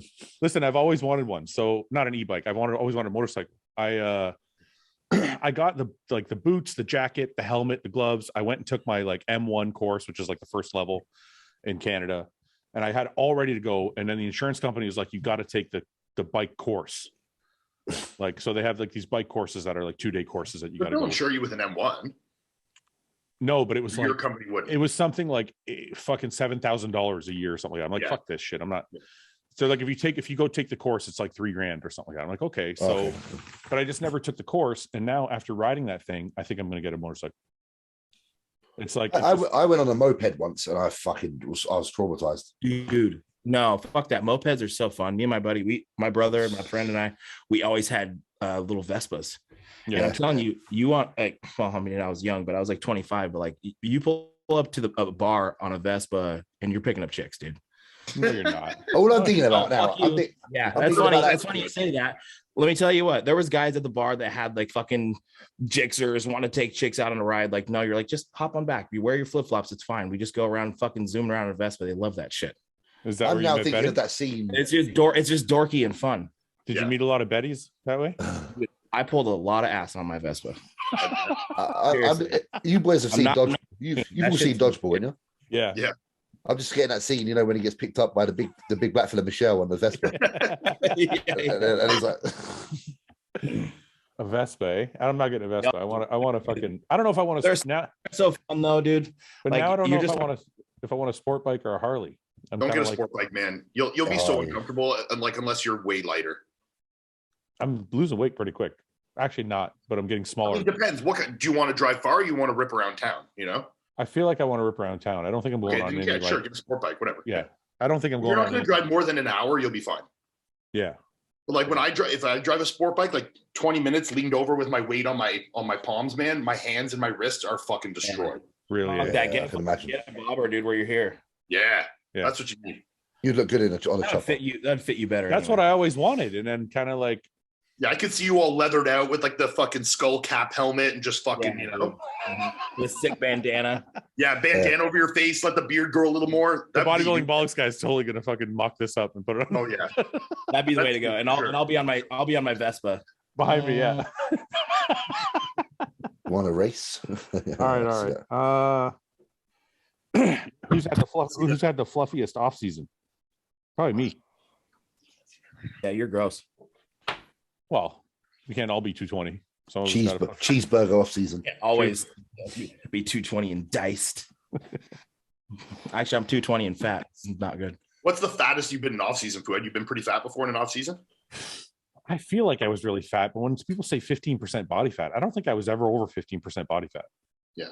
That's pretty fat. I think we should Google Fouad Abiad when he was fattest. All right. Let's get like fat Fouad Abiad. Fouad Abiad. Yeah, and see what comes up. Let's see. Someone's got to posted a chunky Fouad. I know there's nothing even bad. I know there's one here somewhere. We need to see this. Come on. No, that's photoshopped. Yeah, I was going to say. I know there's a bad one. I mean, you look great in all these photos. Yeah, where's the fat one? Where's fat Fouad? There is a fat Fouad. Come on. I don't. Sure. I can't find. I know there's one for sure. Did you go on the internet and clear them all before we came on? Yeah, I got a message Google. I'm like, can you take all of these fat pictures of me down? Get the fat pictures, take them away. Yeah, I don't know. This guest posing. I find it funny that this guest posing says I'm 275 at 3.8% body fat. I don't even know what you weighed at. You look quite in shape. No, I was 275, but it says I'm 3.8% body fat. Well, Ronnie Coleman got to 0.05% body fat. Yeah, man. 0.0. He was sub 333. Look at this. This is an off season right here, eh? Yeah, that's the KFC off season. Lee didn't give a shit, bro. His jokes. No, I know. Look at there's Trey Brewer. Yeah, Trey. That's the cheeseburger trademark right here. Is that your side boob with sunglasses on there, bottom left? Ah, that is me. That's my very first. That's my very first guest posing. That's Where were you guest posing? That was in Stratford. Oh yeah. You look like my Sri Lankan mate. You know, the one that cooks all the dinners. I swear I had a fat fucking picture in here somewhere. Oh well, can't find it. Well, we tried. Sorry, guys. These powers that be won't share it. Okay. It's weird too, because people, when we say fat and then people see a fat picture, they're like, oh, you're not fat. And I'm like, but to us, it's fat. Everything that we're talking about is bodybuilding related. So it's bodybuilding fat is different than normal fat. Lee Priest used to get the fattest, but he sure. He pulled it off. You saw his waistline there. It was like spilling over the edge. Yeah. Give him however long, I don't know, 20 weeks. And but he got intentionally fat to do that transformation in that one, right? Yeah. Oh, did he? I don't know. No, he loves the KFC. If That's you KFC. if you opened a restaurant, what would be on the menu? Oh, this is a question for you, Fouad. What do you want on the menu? Oh man, I can't pick. That's like That's saying so hard. that's like saying like what's your Would favorite? you go like Italian inspired, or would I you? think I'd open Do like I have to pick one? Do I have to pick one genre of food? I'm gonna open a really nice seafood restaurant, like good lobster and like crab claws and stuff like that. I'm definitely Okay. going to open an Italian restaurant. So pasta and fucking bread. Pasta, Good like- steaks. yeah, steak, pizza. Yeah. Mhm. Actually, you know what? A steakhouse. That's what I would do. Yeah, I fucking love a good steakhouse, especially and you could get good seafood at a steakhouse. Combined, we can work with you in. I want to Get some nice surf and turf, you know. Yeah, Yeah, I mean, what a cliche bodybuilder thing to say, but yeah, I'd probably open a steakhouse or an Italian restaurant. I'm I going don't for a know why. The thing I crave the most almost all year in terms of food is eating like really good lobster or crab. Really? oh, I love crab. I've only had Oh, crab man. once. Oh, I I went could- to this place butter called- with lemon and fuck. this place I called crave. House North. It was like a really nice seafood or this place. I had some like this big tower that was like lobster and crab and everything. Man, it was so good. I bet. It's delicious. I just can't be bothered to fucking try and get the food out Yeah, of but the this shelf. place that we went to, they were in the crab in the legs, but they had pre-cracked them, so you literally just took it and pulled it, and it was all ready. Yeah, nice. I'd like a curry house. I love Oh, curries. that's great. Fuck yeah. A good Indian food is almost unbeatable. Yeah, man. When you've I'm got like shocked. naan bread, fucking Yeah. man. But on the Indian train, Indian food's my shit. It's fucking That's the best. Yeah, What did you say? Fuad Abiad's not on the Indian train? Yeah, you're not on it, dude. Every time I What are you say talking Indian, about? I love Indian food. What are you talking about? Oh, I grew up eating that, man. That's the best. So good. no good. What are you talking What's the about, best? Justin? What's the best naan Oh, bread? fuck you. That's What? naan bread. Yeah, because obviously you got peshwari like with the coconut Yeah, I and don't mince like in it, that. whatever it is. And raisins in it. Yeah. Yeah, I'm you get all shocked- different ones. The sweet I'm ones. shocked at how much you guys like Indian food. It's so good because it's not. It ain't real Indian food though, is it? Like if you have a curry in England, it's an Indian guy that's made a curry that suits the palate of an Englishman. Like it's really oily and fucking tasty and creamy. It's not like what an actual Indian would eat at home. Mm. Like an Indian at home would have a spicy dish like that actually has like a proper aromatic kind of like a nice vindaloo, you know. yeah. Whereas when you go to a curry house, you're eating like a chicken tikka masala that's fucking just like You gotta get Oh. the hot, get the madras or get the vindaloo, get something nice and spicy, you know. I have no Yeah. idea about Indian food. I don't like spicy foods. You don't have to get spicy. A lot of Indian food isn't spicy. yeah. You No, can get like really really mellow, tame. No, like, I don't mean like I a don't mean korma that's like a kind of Yeah, a cream korma. sauce. Yeah. Yeah, I love Yeah. a creamy curry. I just don't think I've been exposed to it, to be honest with you. I don't think I've been There's so many good rich flavors, man. You know. When you're over here, Yeah. like you need to try a curry over here. I heard it's really good over there in the UK. well, Yeah, I it plan on was- coming to Well, you coming over to the Arnold, didn't you? the Arnold, so you can take me. Yeah, for, we'll get a curry because I'll win the show and then the curry will be my post-workout meal and it post. I like to sweat a little bit when I'm eating that shit. Oh, it's nice. It's Really? nice. Fuck Yeah, yeah. I like to have a nice like fiery poop after, you know. Oh Yeah, yeah, baby. little Bring it little on. rings, little ring sting. Clean you out, you know. I swear there's something wrong with you guys, man. Oh man, There's something about that spice and that heat that keeps you coming back. Like Oh yeah. I want to feel it. I want a curry tonight. I might order one. I might do it. Yeah. I think you guys are There's talking nothing about too like when you're like James when you're waiting for your food and you crunch on a nice papadom, you know. Yeah, brilliant. yeah. And with a bit of mango Yeah. chutney. Oh, that's the best. Huh. All right. One more question, then I gotta go. Okay.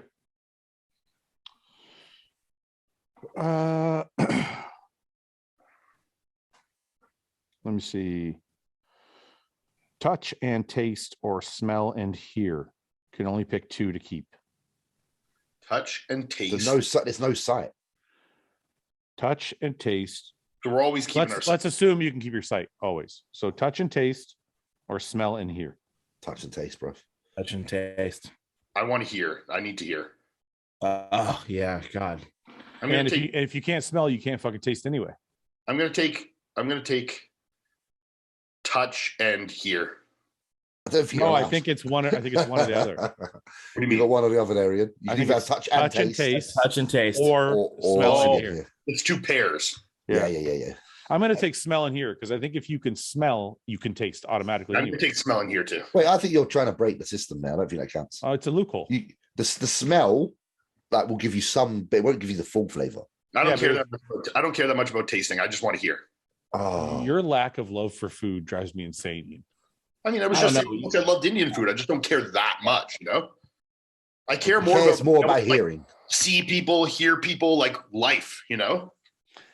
Food is Well, you life. can see anyway. It's just what you say, Well, James. I said food is life. So I was like, food is life. Yeah, yeah. Touch and taste. So you could touch the vagina and taste the vagina, which Yeah. is okay. Or you can But can smell you the Or you smell can smell it and smell the hear it. vagina. You can hear it, And hear the but do a little fanny burp. You can hear it do a little fanny fart, little. Yeah, I'd rather touch and taste in that situation. Yeah, because if you're fucking and you can't touch a boob, You can't feel the boob in your hand. Well, I think you can physically touch, you just can't feel it. Is that what it's saying? yeah, yes, that'd yeah, be weird. That'd be You can weird. still squeeze the tit, but yeah, but not. you can't feel it squeeze. But no It sucks. sensation. But you Yeah, like can, little, you press, like little tits press anyway, against so your face. You don't Yeah, care you- about big tits. You still get in there. Just you like little tits anyway, so it wouldn't matter. Yeah. You don't have to- Well, I'm a small guy. Touch. I think we're underestimating how important touch is here. So wait, does touch involve like can your dick Oh, do anything then? Yeah, you can't Yeah, feel it's- anything. it's- yeah, you can't Yeah, feel anything. touch.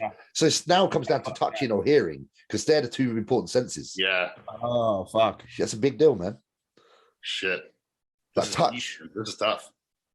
Because like I yeah, bet- like you're never gonna be. Are you never gonna be able to bust a nut now?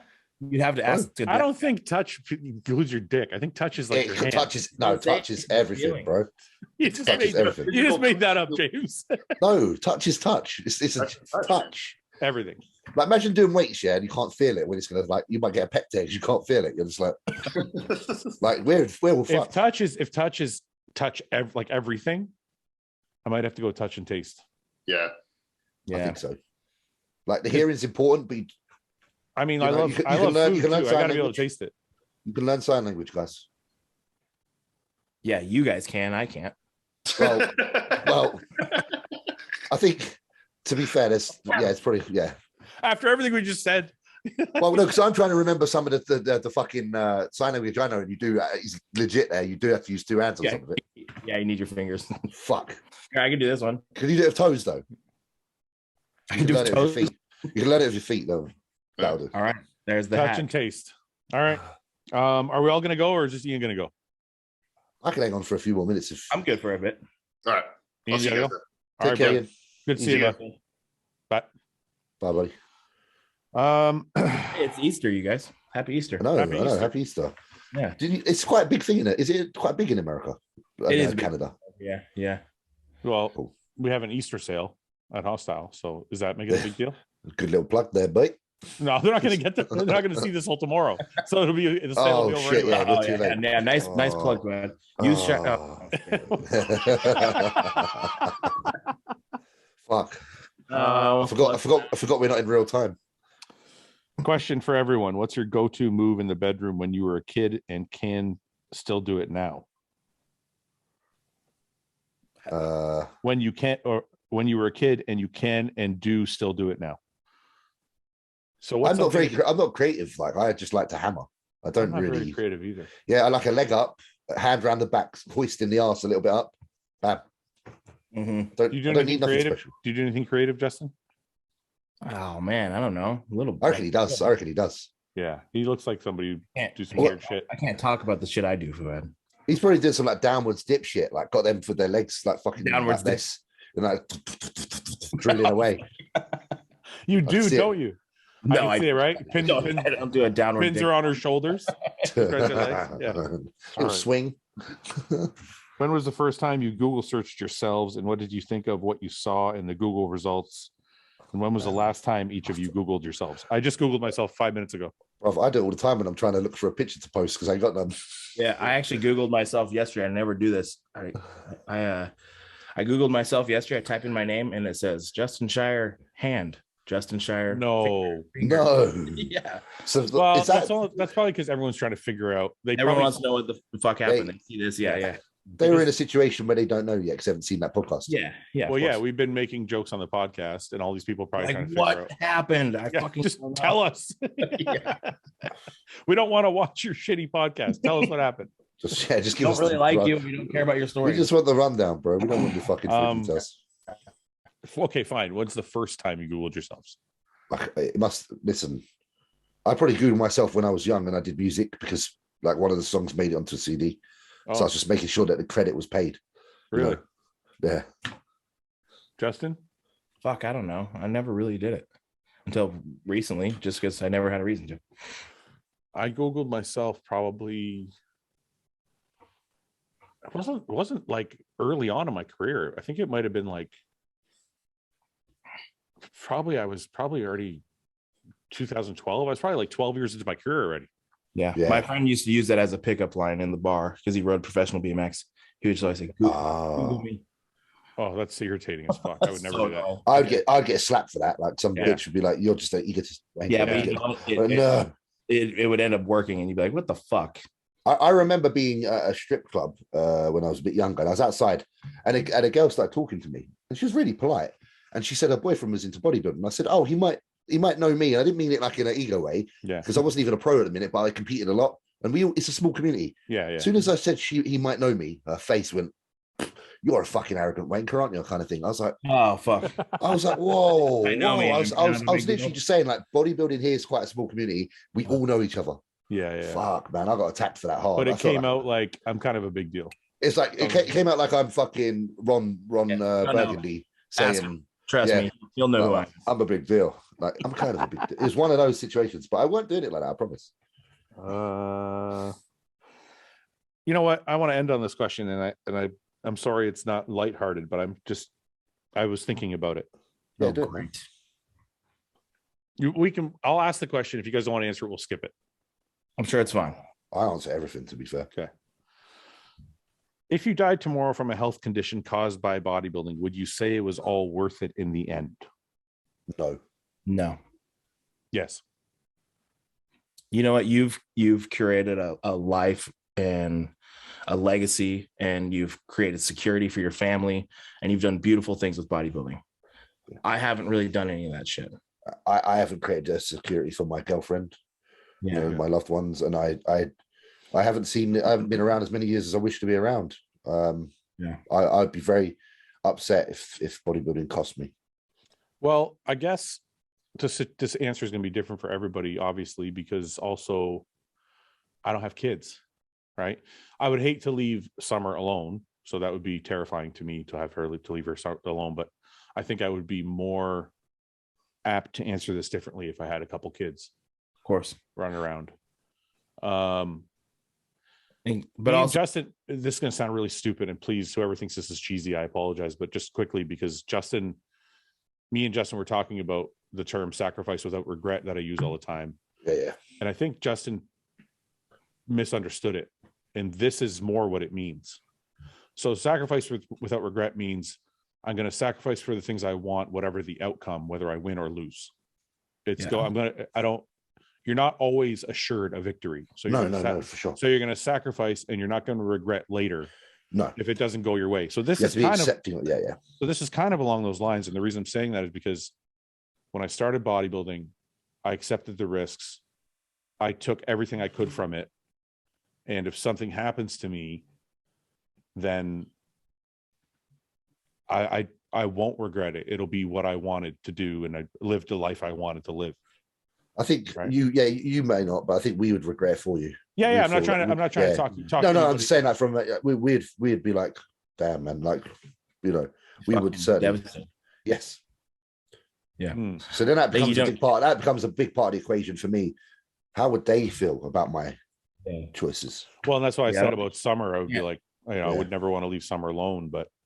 Yeah, don't underestimate the void you leave in other people's lives. That's what I mean. Because like even when people, they go, even when they go and it was kind of time, it's still fucking a void. But you have to also accept that we would not know each other if it wasn't for bodybuilding. It's true. It's true. Right? The relationships are forged through bodybuilding. Yeah. So that's why you always take the good with the bad, right? Like the good comes with the bad comes with the good. Like not everything is 100% good. So we forge these awesome relationships through bodybuilding. And at some point, if bodybuilding stings you in the fucking ass, you have to take the good. Like, okay, Luke, right? I never got to hang out with Luke in person, unfortunately. One weekend at the Fit Expo, but most of our time was spent online. But I still thought of him as a good friend.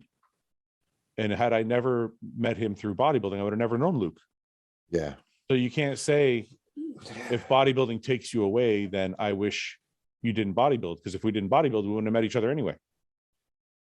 Yeah, and then that comes down to now, I don't know about ourselves. Then do we then feel, do I think it's worth the loss for myself and the people around me immediately that do know me, regardless of my bodybuilding or not?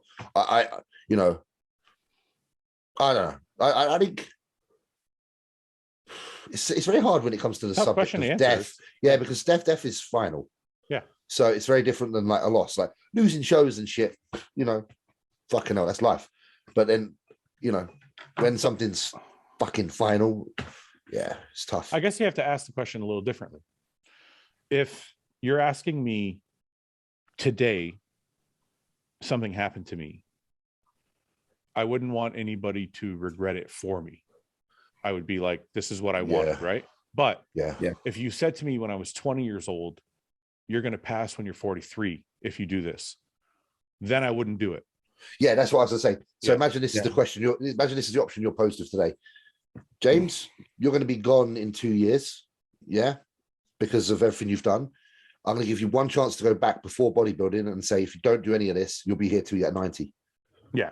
I would take the second option. I'd stay here till I'm 90. Agree. Yeah, whereas when I was a younger man, though, I didn't feel that way. When I first was into bodybuilding, I was so fucking hungry. I was like, oh, whatever. No, you change, don't you? You change. Well, it depends how soon you clock on to that importance of life. Like Justin seems very level-headed compared to I was. How old are you now, Justin, by the way? I'm 34. Yeah. So, which I'll be honest, I think we're roughly the same age now. Yeah, I think me doing this later on in life is huge. I think it's beneficial. Yeah, but I think it's very beneficial.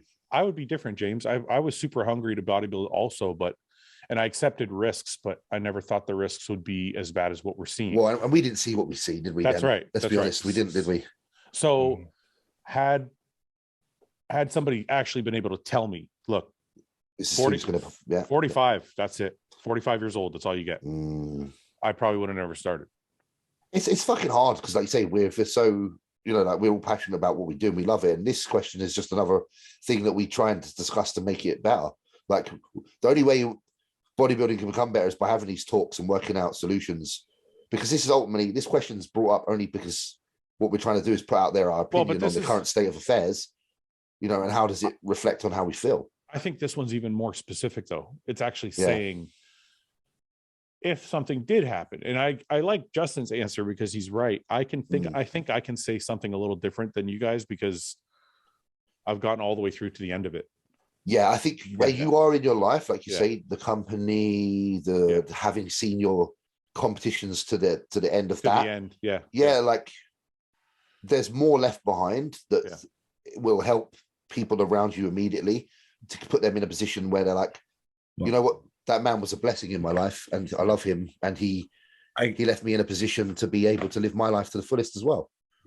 On the flip side of that, I can tell you this right now, being at the beginning of my career, if I were to pull out right now, I would live in regret that I didn't see this thing my full potential.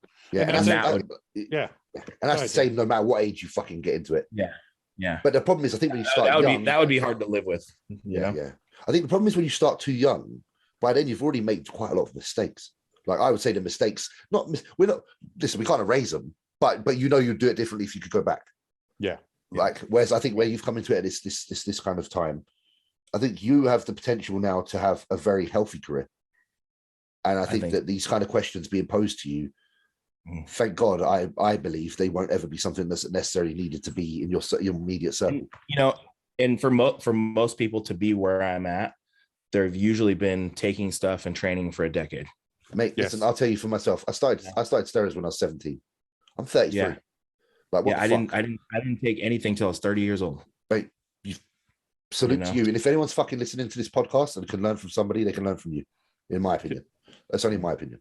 Can I interrupt? Not everybody's going to have that trajectory, but... Well, I mean, you're not that big. They can probably get there, but anyway.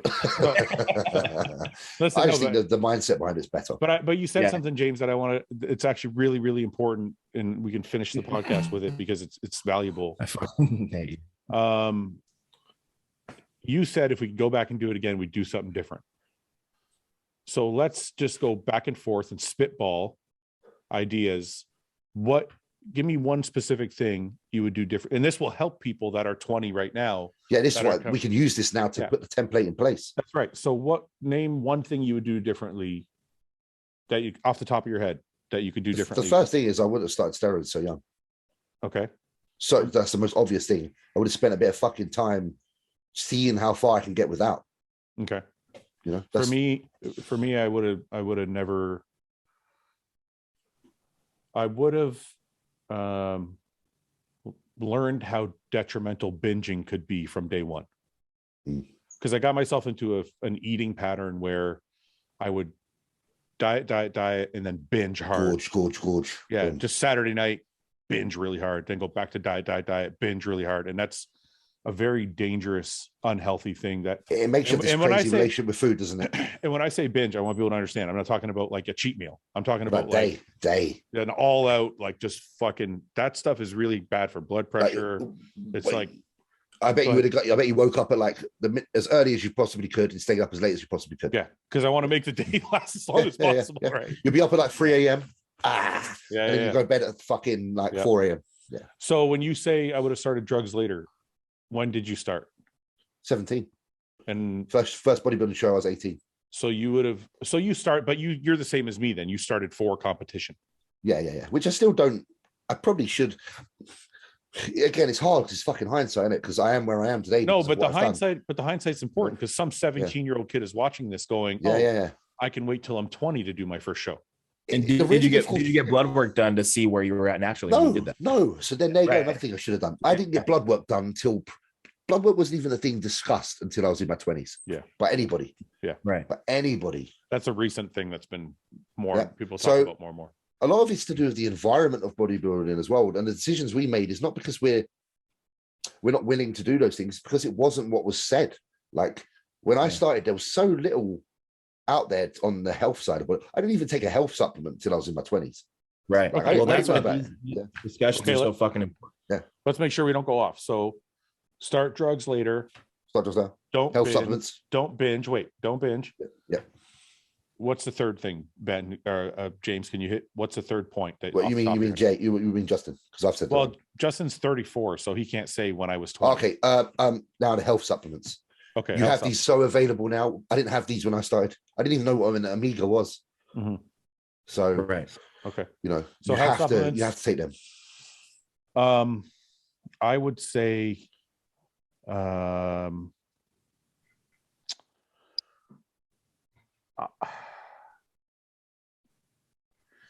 monitoring blood pressure from the beginning. So I would say you can go on Amazon, you can buy, I think the brand is called Life Source. There's a whole bunch, but the one I use is called Life Source. You get an extra large cuff if you have big arms or whatever, and just check your blood pressure every day and make sure it's always in range. And if it's not, you can take blood pressure medication and still be a bodybuilder. That's something nobody ever told me that stuff. And by the time I realized it, my kidneys had already suffered dramatically. So get a blood pressure reader, especially for bigger guys, right? If you're pushing food hard all the time, and if you're breaking plateaus in your weight, your blood pressure is probably slowly going up with that weight. Even if it's not about that, sometimes it's a genetic thing. Sometimes that's true too. People just have high blood pressure and aren't monitoring. And don't just check when you wake up in the morning. Like sometimes check after you've had a cup of coffee and you get moving. Yeah, see the effects. You know, you see what your body does during the day. Your blood pressure might be different when you first wake up and you're relaxed. So I want to ask you about that, Justin. I don't know if you know, but I want to ask you about that. So I check in the morning when I wake up, because my doctor's like, look, just check it in the morning and you wake up. Sure. That's when it's at the baseline, right? Right. What happens if I check it post-workout and it's super fucking high? Does that mean anything? See, I don't know. I'm a dummy. I don't know these things. That's what I'm saying. I don't either. I would say it's more important. So do it first thing in the morning, and this is just my own opinion. It's only an opinion. Yeah. Then after you've done some activity and eaten some food, but not trained, because training's excessive. That's lifestyle. So normal everyday things you do, like eating a meal and then walking to the post office, whatever. Yeah. Do it after, maybe a couple of hours being awake. Okay. You might be within range, but the majority of the day. Yeah. I'm fucking my internet. God damn it. No, but I hear you. You could be perfect. They say perfect range in the morning, 2 mils in, your shit might be excessive. Yeah, you could be 166. Yeah, it's possible. So start drugs after many years of bodybuilding first. Don't do it as long as you cannot use them. For as long as you can go without. Obviously, they are a part of the parcel when it comes to fucking competing, getting to the level of but it's not something you do from day dot. Like, don't be fooled. Don't think you just walk in the gym and start popping pills. Yeah. Okay, so if we're gonna get specific, I'll go back and I'll say if unless you have something on top of your head, James. No. I was gonna say when I did do my cycles, I would have probably avoided orals except for when absolutely necessary, just because they're more toxic. And I probably would have avoided tren except for possibly when dieting. Yeah. So I did. So just for full disclosure, I did anadrol a lot. I don't want to say I didn't do high doses. I did 50 milligrams a day. It was a common theme. 50 milligrams a day was the most I ever did, but I did it for long periods of time. So I would have a cycle that was 12 weeks long or something. And I would be doing anadrol the whole time. Fuck yeah. That's fucking really detrimental to your body, right? So I would probably not do orals because there's other things you can use that are still going to give you the gains you need without the toxicity.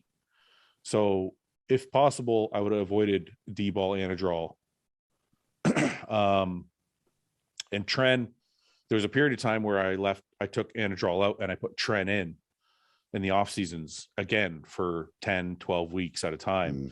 Again, not super high doses. Like I know some people talk about 1,000. To me, that's fucking insane. We're more like 600, which is still high, but that's where it was. I would have done that like for contest phase only instead of doing it long-term in the off season. So there are some specific things you can really look at. And this is why when people say, oh, there's nothing you can do, people are just going to die. I'm like, no, there's actually quite a few small things that when you add them up, can be very helpful. At the end of the day, drug toxicity is a massive issue. Well, so, I mean, look, like you have a selection of things you can choose here, yeah. And you need to be smart enough or guided by someone who understands that and then can give you, because you're going to take something, but take the lesser toxicity, like less androgens during the off season. You know, you just baseline testosterone with some fucking, I don't know, like a primo. Some primo and pushing at the most like an androlone phenylpropionate or something. You don't have to use more than that. Like if I told you my cycle I've been doing and I'm 300 pounds, you'd probably think I'm lying. And I'm keeping it that way because of everything that's been going on. But it just shows you don't have to be loading up on the things that we were told you do. A lot of it is not because we're idiots, it's because this is what we were told. There's information out there now, which is why we're doing this podcast now, speaking. Not saying we're doctors, but we're just telling you what we have done and what not to do. So another thing to add is how you approach your selection of your anabolics, because some are worse for you than others, and that's just a known fact. Yeah, you know.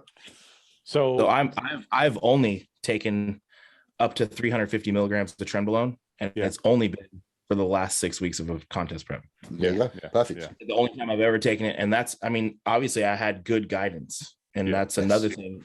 Seek good guidance. You know, and there's a lot of very smart people out here, and if they're not taking your health into consideration, they're the wrong coach. If they don't say anything about your health when they're coaching you, fuck them off straight away. They're not trying to look at blood markers, and if they're not concerned, they're for those people listening. Also, I need you to consider this if you're going to be a competitive bodybuilder or you already are one.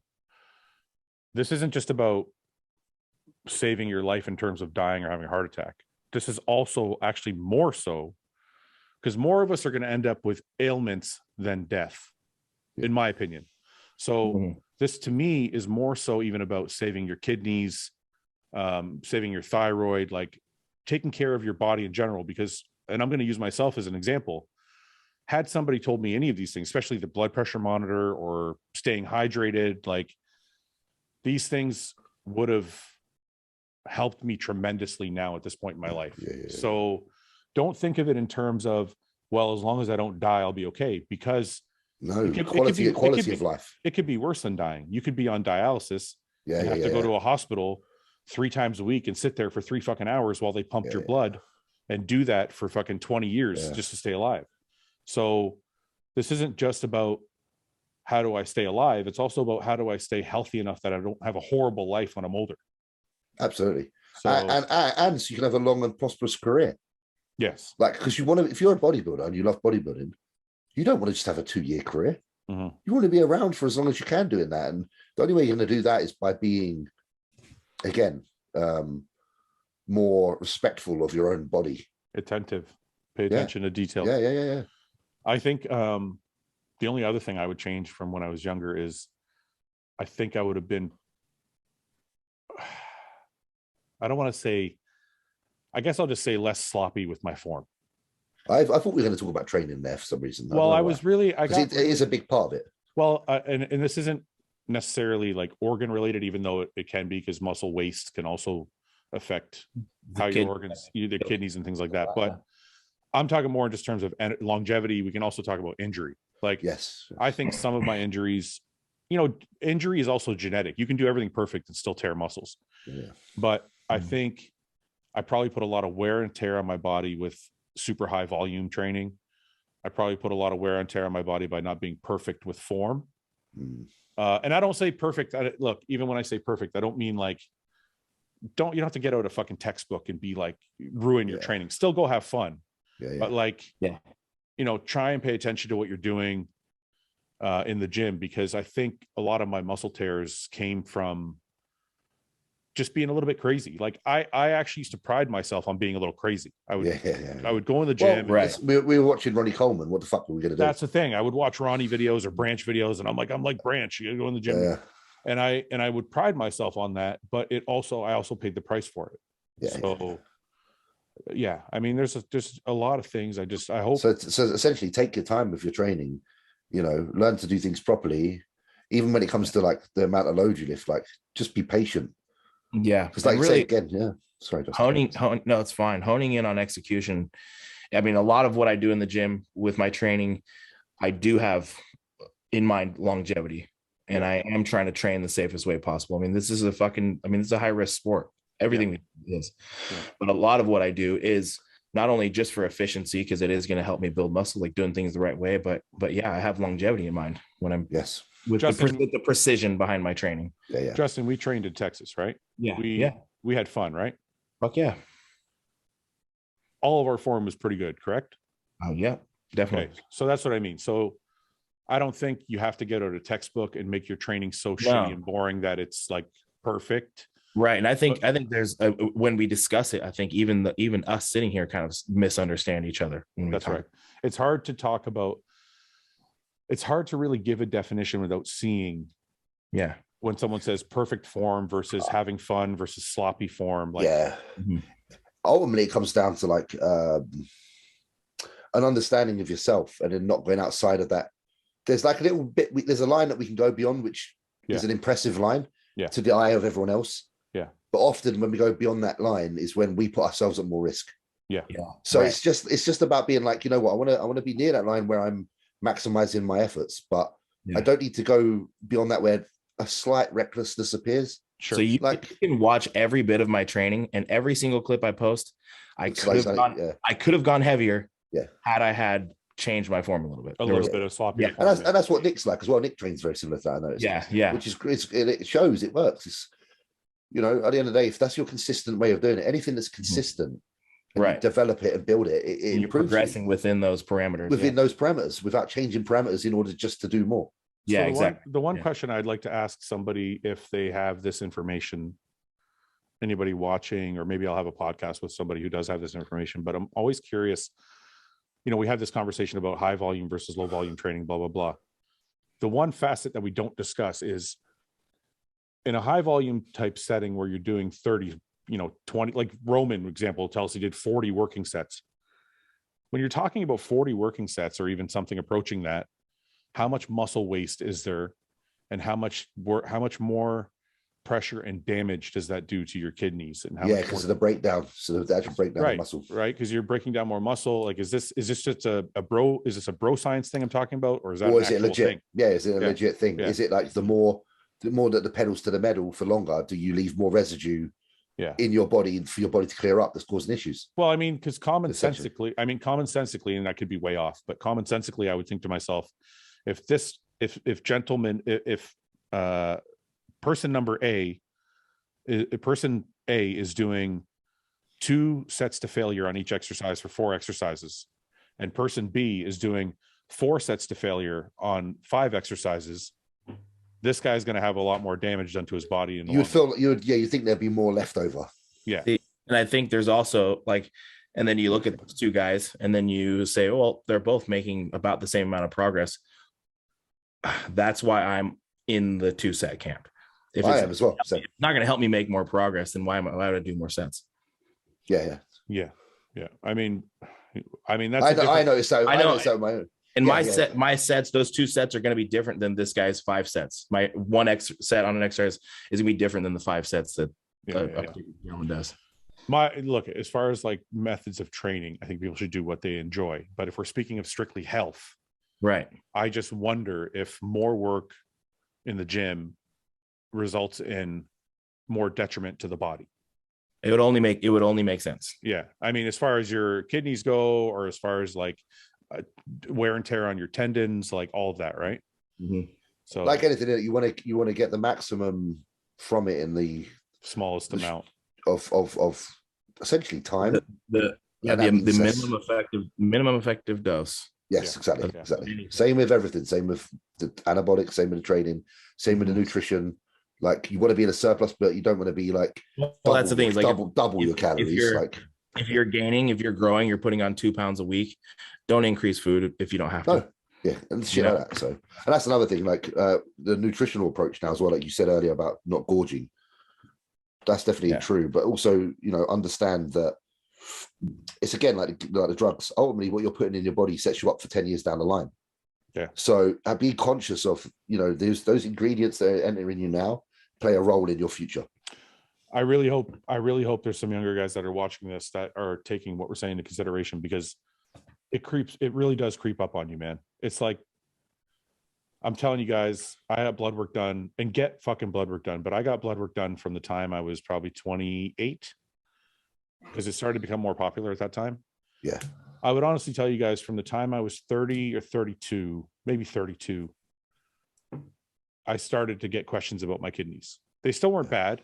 The numbers weren't bad, but doctors were like, hey, this is something to keep an eye on. And I just kept going. And it got to a point where I was like, okay, now it's something I really have to pay attention to. So what James is saying is 100% true. What you're taking now will affect you later. So be mindful. If your blood work is great and you're like, hey, I can pop 100 milligrams of Anadrol all day because my blood work's great. Your blood work may be great now, but that 100 milligrams of Anadrol a day might fuck you for 5 years down the road. So like Justin said, and like we all say on this podcast all the time, get the most out of the least. Yeah.